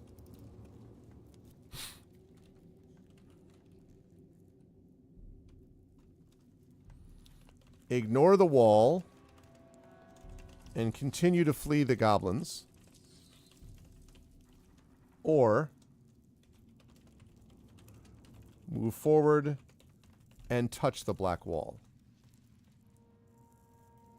All right, chat, what should we do? Go back to the beginning. Do we move through the gap in the wall? That's $vote space 1. Investigate the stream and tunnel in the wall. That's $vote space 2. Investigate the fallen tree at the wall. That's $vote space 3. Ignore the wall and continue to flee the goblins. Oh, sorry. You try that again. I beg your pardon. I did that wrong. Try that again. Sorry, Dragon. Ignore the wall and continue to flee the goblins is $vote space 4. And move forward and touch the black wall is $vote space 5. So what's it going to be, chat?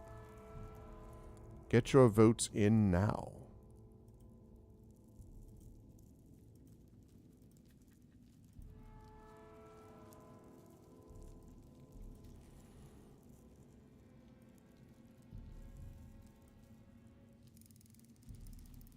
Yeah, that's more like it. There we go. That makes it a little easier to see. God, this reveal mask is so much better. Okay. There we go. It makes it a little easier.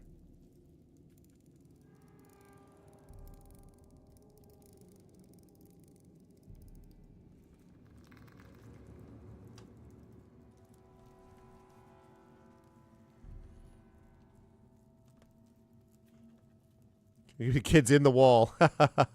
I see what you did there. Yeah, they're all scary, but nothing ventured, nothing gained, right? $vote space 1, move through the gap in the wall. 2, investigate the stream and tunnel in the wall. 3, investigate the fallen tree at the wall. 4, ignore the wall, continue to flee the goblins. 5, move forward and touch the black wall. We have 1 vote for 3, 1 vote for 5. So please get your votes in now, chat. This will probably be the last vote of the night.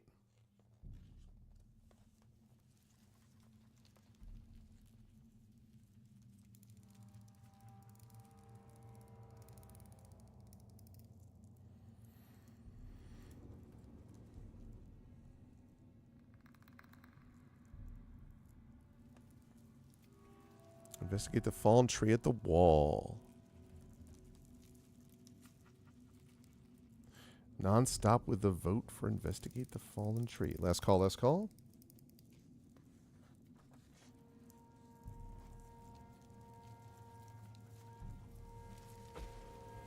Going once.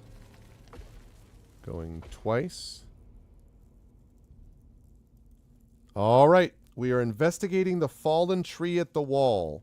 So I will read you what happens there. Okay. A massive pine tree has fallen against the black wall and split in half, forming a natural ladder on both sides of the wall. The tree is dead, and its pine needles lay on the ground. Actually, I lied. We'll do one more vote, because this other vote will help decide this thing. So, last vote, sorry. Should we climb the tree and attempt to cross the wall? Should we leave the area and return to the gap in the wall? Or leave the area and move to the stream tunnel? This will be the last vote. So $ vote space 1 means we climb the tree and attempt to cross the wall. And again, we're right now looking at this.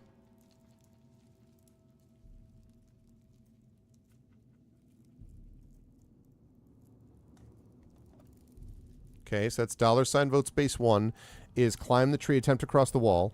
$ vote space 2 is leave this area and come back to the gap in the wall, which is here. And $ vote space 3 means we leave this area and we go back to the stream and the tunnel. So right now we're on this tree. So what do you think, chat? $ vote space 1 means we are going to attempt to climb the tree and get over the wall. $ vote space 2 means we leave the area and return to the gap in the wall that's here. And $ vote space 3 means we're going to leave the area and go here to the stream and the tunnel. So go ahead and get your votes in, please.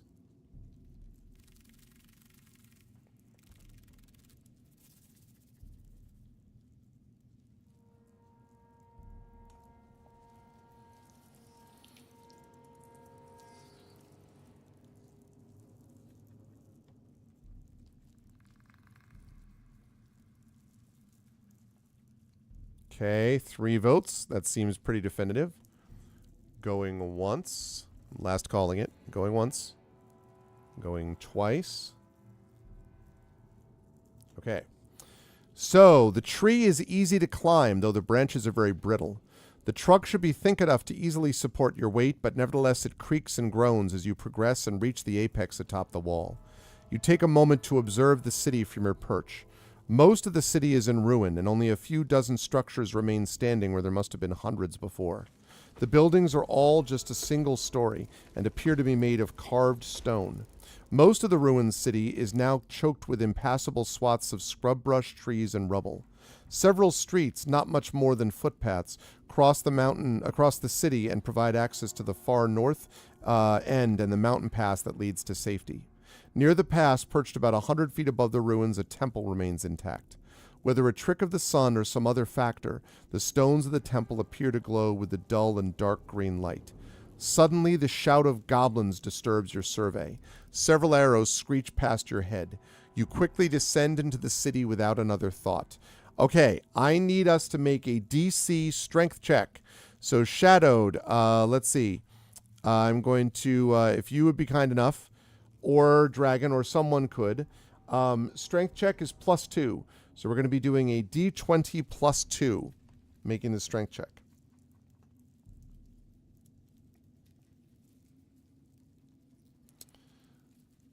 Let's see. An 8 is not going to get it done. That's true. So it means that we fall, and we are going to suffer 1 million damage. No, we are going to suffer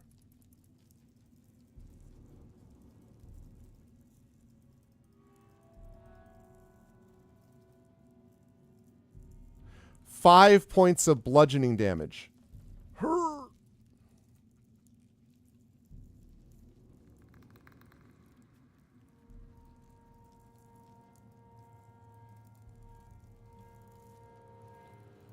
5 points of bludgeoning damage. Whoops, wait. That's 15 is what we have left. We took 5 points of damage. Okay. Slam.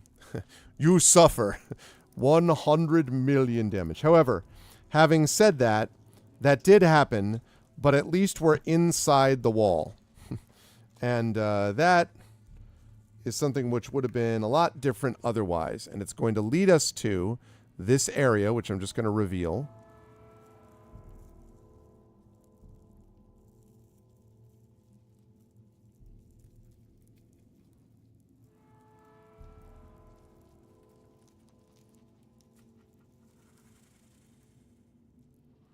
Yep, 7.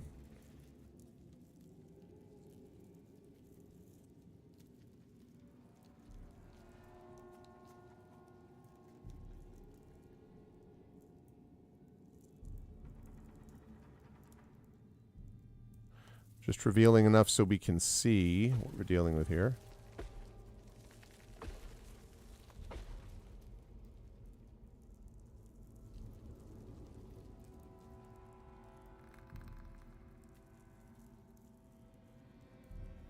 Nice. Okay. So when we start next time, chat, we are going to be starting. Let's move this picture over here. Actually, this one now we can probably get rid of because we're now inside the wall. So when we start next time, we're going to be starting in Area 7 inside this mysterious city. All because we came here to try to gather information, if we possibly can, about the Greened Flame, an emerald of unsurpassed beauty and size. This is our only clue as to its location. And so we're going to see what happens when we get to the other side of it. Very cool. We got done with Grave of the Green Flame, and now we are on to Beyond the Black Wall. Very cool. So good. Let me get rid of this then. Clear all. And I'm going to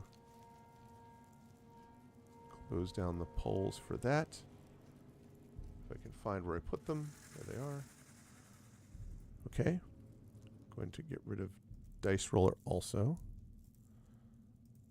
And I'm going to get rid of that. And then I am going to close that.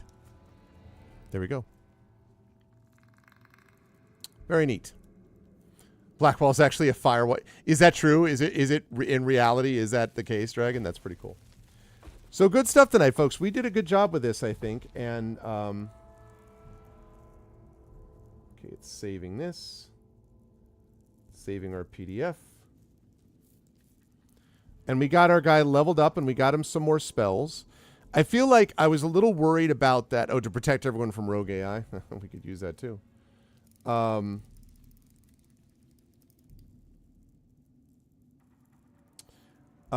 I feel like we're going to be in a better position now.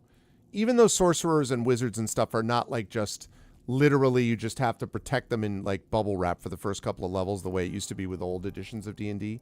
But even taking that into account,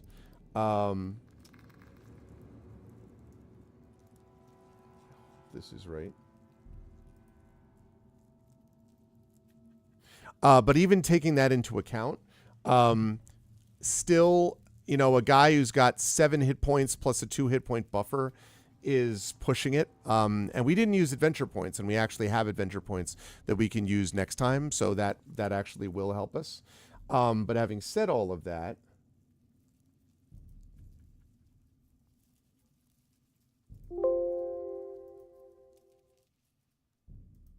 cool. But having said all of that, we're going to be in a better spot, I think, to be able to do this exploration. And I have no idea what this city holds for us. I think it's interesting. Whoops. That's not what I meant to do. I think it's interesting that we started. There we go. That we started basically getting knocked out by bandits. And then all of a sudden we were like, there's actually a much bigger adventure that's associated with it. That's the whole like call to adventure thing that makes a big difference. So good stuff tonight, chat. But that is going to do it for us for this evening. We will have more D&D with viewers in a couple of months when we get back to Beyond the Black Wall. But for right now, I just want to remind everybody about 2 things. Number 1, on Saturday, we will have D&D with Infinity Beyond, more Eberron Oracle of War, starting at 7:30 p.m. Eastern. You will not want to miss that. That is moving into the final part of Season 5, and the completion of Season 5 will take place during ArvCon. So that'll be a season finale, not a series finale, after which we'll start the final season of Eberron Oracle of War. So there's that. And then the second thing is, yeah, no kidding, Dragon. But the second thing is that the following week is ArvCon. So tomorrow I am going to be announcing the corporate sponsors, and I'm also going to be announcing the schedule for ArvCon, which is pretty much just about finished. And I will be announcing what that schedule looks like. It's going to be starting, of course, a week from this Friday. I am very excited for this. We are going to have multiple tabletop play. We're going to have a concert. We are going to have a couple of special events, including an interview with the scientists from Damon Runyon. They will also be a part of this adventure with Damon Runyon, doing a tabletop adventure with us, which will be really awesome. I am very excited as well. Yeah, I know, Shadow. I've still been waiting to hear from some of them, but I will get you the list shortly as we go through when we do that overlay. And then we are also going to have giveaways all weekend, I should say, starting on Friday, ending on Monday. We will have giveaways of the two things, again, including two beautiful photographs, one from Drew the Damager, one from Prince Justin, which I just did the unboxing of tonight. So I'm very excited about that. And then we will have a bunch of giveaways in terms of like books and, game books and all that kind of stuff, board games. We'll be giving away a bunch of those things, plus video game codes and all that kind of stuff, as we always do, all to benefit the Damon Runyon Cancer Research Foundation. Again, we have $5K is going to be the goal for this time, $5,000. And if we hit that $5,000 mark, that means that we will surpass $40,000 over the 11-year history of ArvCon to benefit the Damon Runyon Cancer Research Foundation, which I think is pretty awesome. And we already are $250 of the way there because Thordax Mommy has given us the earliest ever donation of $250. So we have $4,750 left to reach that 5,000 goal. Very excited for that. It's going to be awesome. So please mark your calendars for that. That is going to be, as I say, a week from, I guess now today, because now it's 12:30 on Friday. So it's going to be great. That's cheating. Hey, listen. As long as it's helping in the fight against cancer, it's worth it. But it's not totally because there's a thing that has to happen. Tren and John have to make their mustaches and beards into what's known as the sort of Fu Manchu beard mustache thing. They have to be able to do that, which they already agreed to do. So you'll see them like that during the course of some of ArvCon anyway. And then after that, they can shave normally. But so that was the request. And so there was payment for the cheating, is what I'm saying. So that's what's going on with that. We will be dark on Friday. Every $20 raised during Shadowgrew slot gives one of the players one free reroll of any of their rolls. Nice. Yeah, and I have to confirm that with you, Shadowed. It's looking like Saturday night after the concert is looking optimal because of when the vocalists are able to do things. So it's looking like Saturday, and I hope that'll be okay. But I will double check with you about that. Otherwise, the rest of this is pretty much set. And as I say, I'll be announcing that full schedule tomorrow. So that's going to be awesome. But for right now, I am going to close up shop. If you liked what you saw and heard today, okay, cool. Yeah, that's it. It seems like it's going to make the most sense. So I really appreciate your flexibility. So if you liked what you saw and heard today, please follow the channel. Please check out our YouTube with !ArvTube, and thank you for everyone who was watching over there on that channel tonight. Please subscribe to me over there. We are up to a new record. We had another couple people subscribe, so we're now up to 1,102 subscribers. The more that we get over there, the better it is for the algorithm. My goal was to hit 1,100 by ArvCon. We've done that, now surpassed it, so let's keep it rolling. I would love to see that. Thank you for those of you watching over on YouTube already. Discord, !ArvCord, Twitter, !Arv tweets, Blue Sky, !Arv Sky, website, arvanelaron.com. Financially, yeah, well, and the other thing that's to note is the fact that I've explained to everybody that the real reason to do this, like, it's all nice to say that it's for cancer research, but really it's for bragging rights about who can raise the most money. That's really the key. No. I'm just kidding. The joke used to be everyone would be like, we're tier this or we're tier that. Eberron has raised, or I should say Infinity and Beyond has raised the most money in the past, but the last couple of years it has not been them. Expedition from the Mysterious Peaks, when it was Esper Genesis, raised the most money one year. The last year, I believe it was the Scientists that actually raised the most money, which seems appropriate. But who knows? We would love to see the bragging rights of having raised the most for the Damon Runyon Cancer Research Foundation. I'm all about it. So whoever wins, I'm sign me up. It's going to be great. But anyway, so again, arvinelderon.com. Financially, !ARV shop for the merchandise area, !ARV Treon for that Patreon. My goal is to get that to triple digits. We're at double digits now. I want to get that into triple digits if we can. It really does help the channel financially. And so if we can get into that, just like we got the subscription goal for YouTube, I'd be very happy about that. Moving into ARVCon. On the publishing front, oh, and also don't forget to subscribe, as several of you did today, including Dragonspear. You get those custom sub badges and emotes to use here, there, and everywhere across Twitch. And there's more emotes on the way, so keep that in mind too. Exclamation Point Icarus is my graphic novel from Athos Arts. Exclamation Point Library is my Tales and Tomes, The Forbidden Library. That's my 5e adventure and sourcebook from Alligator Alley Entertainment. And Exclamation Point Greyshade is my Greyshade IP. Greyshade Renegade Heretic, The Grey Assassin Trilogy, available right now. You can also get the audiobook of Greyshade there from our very own Trent Sparks. And you can pre-order the Greyshade TTRPG, which is coming out from Alligator Alley Entertainment and our very own Brandon O'Brien. That is in edits now. It is going to be released at Gen Con this year. So now is the time to pre-order it. You are going to love it. I'm serious. I'm really excited about Greyshade TTRPG.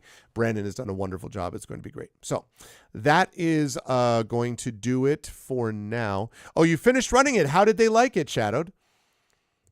Did you run the whole thing? Did you run all 3 parts?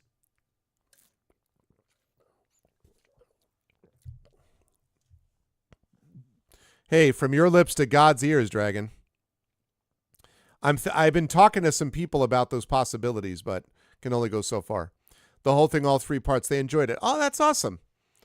That's great. That's great. I'm really excited about that you did that. That's very cool. That's very cool. And hopefully, I mean, I know a lot of other people have run it too. I told you all that I ran into someone who posted, they ran the adventure and they like did all these, like they did a full out battle map. I mean, like a physical, like Dwarven Forge battle map with like cotton for the mist of the rooms and everything. It was pretty baller. I was like, wow, this is awesome. So I love to hear that. Whenever anybody is playing those games, I'm like, please, it warms my heart. Very, very cool. Yeah. Well, when I ran that at the end of Hearthglow last month in April at Sacred Heart, that practically wiped out. Like 2 of them went down, were unconscious. Like Elder Hanu was almost taken out. Yeah, I mean, that wizard is a badass wizard. Badass on purpose. So did they get some allies? Did they get any? They had to have gotten some, so I would assume. So did they get some allies in that last part that helped them? Oh, just the Treant. Oh, just Stillwater. Oh, interesting. So they never actually got. They didn't find the Forester, and they didn't not the goblins or wait. They didn't even have. They didn't even have Frug Barknackle, and freaking Doomfang. They didn't have Doomfang. Oh, Frug was there. Okay, Frug, and then they got the Treant. Okay, cool. All right, that's good. I mean, listen, Stillwater's valuable. That's pretty funny though. That's awesome. I would have loved to have been a fly on the wall about that. That's cool.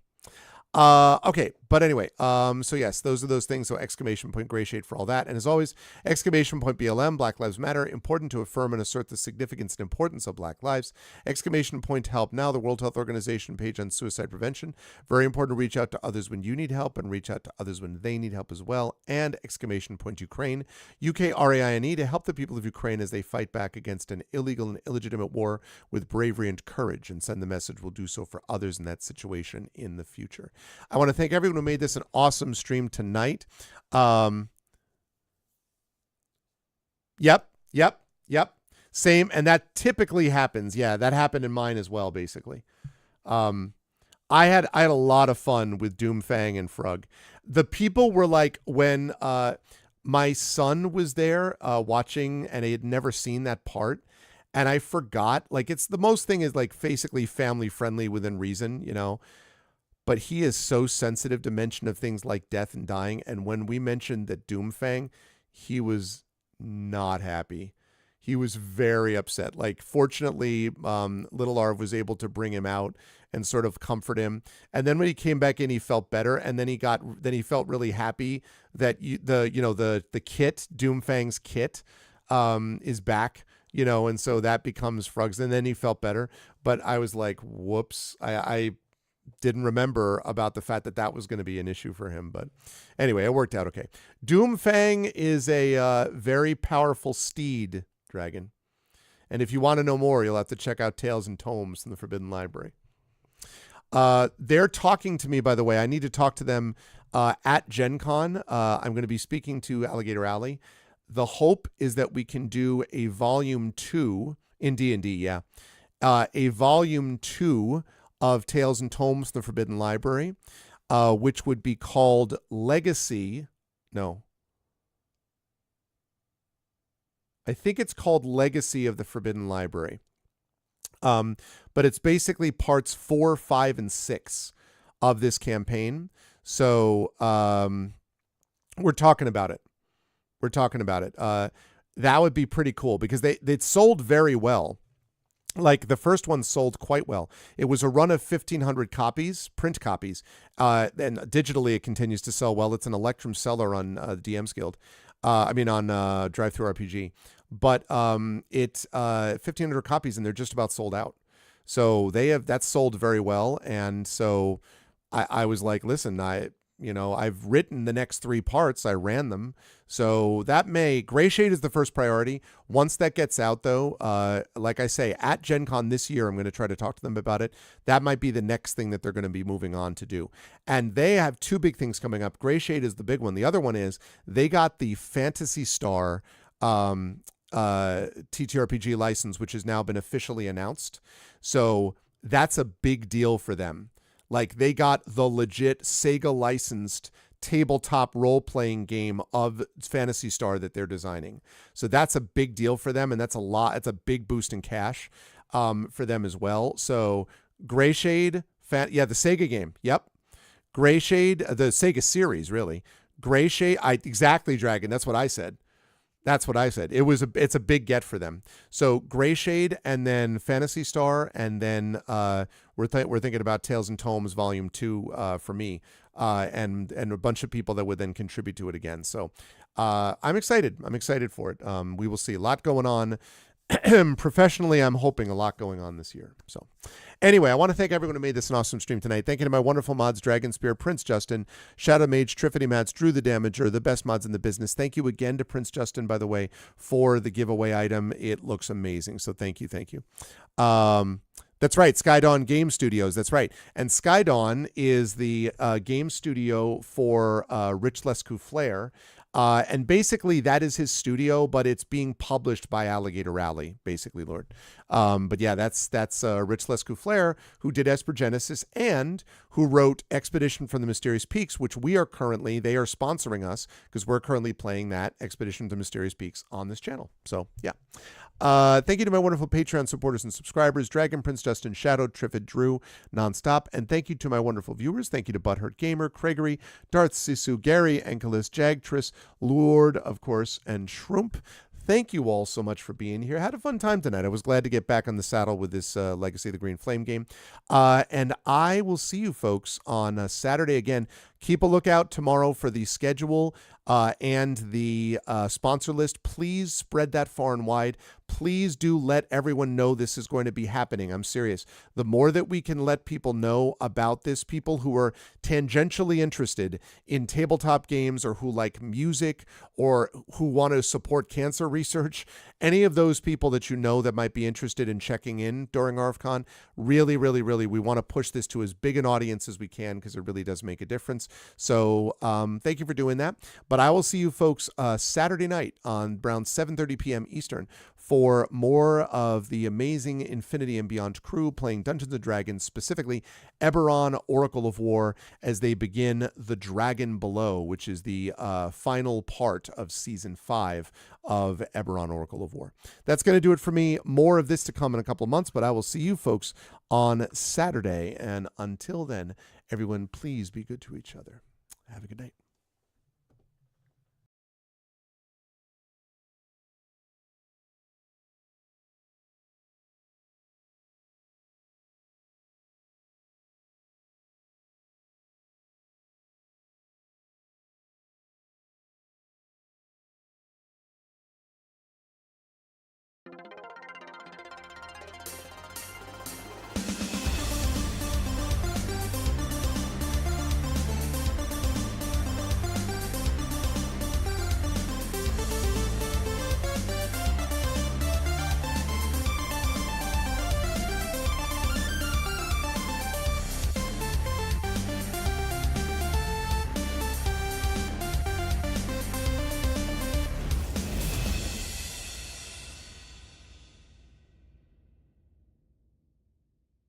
Huh?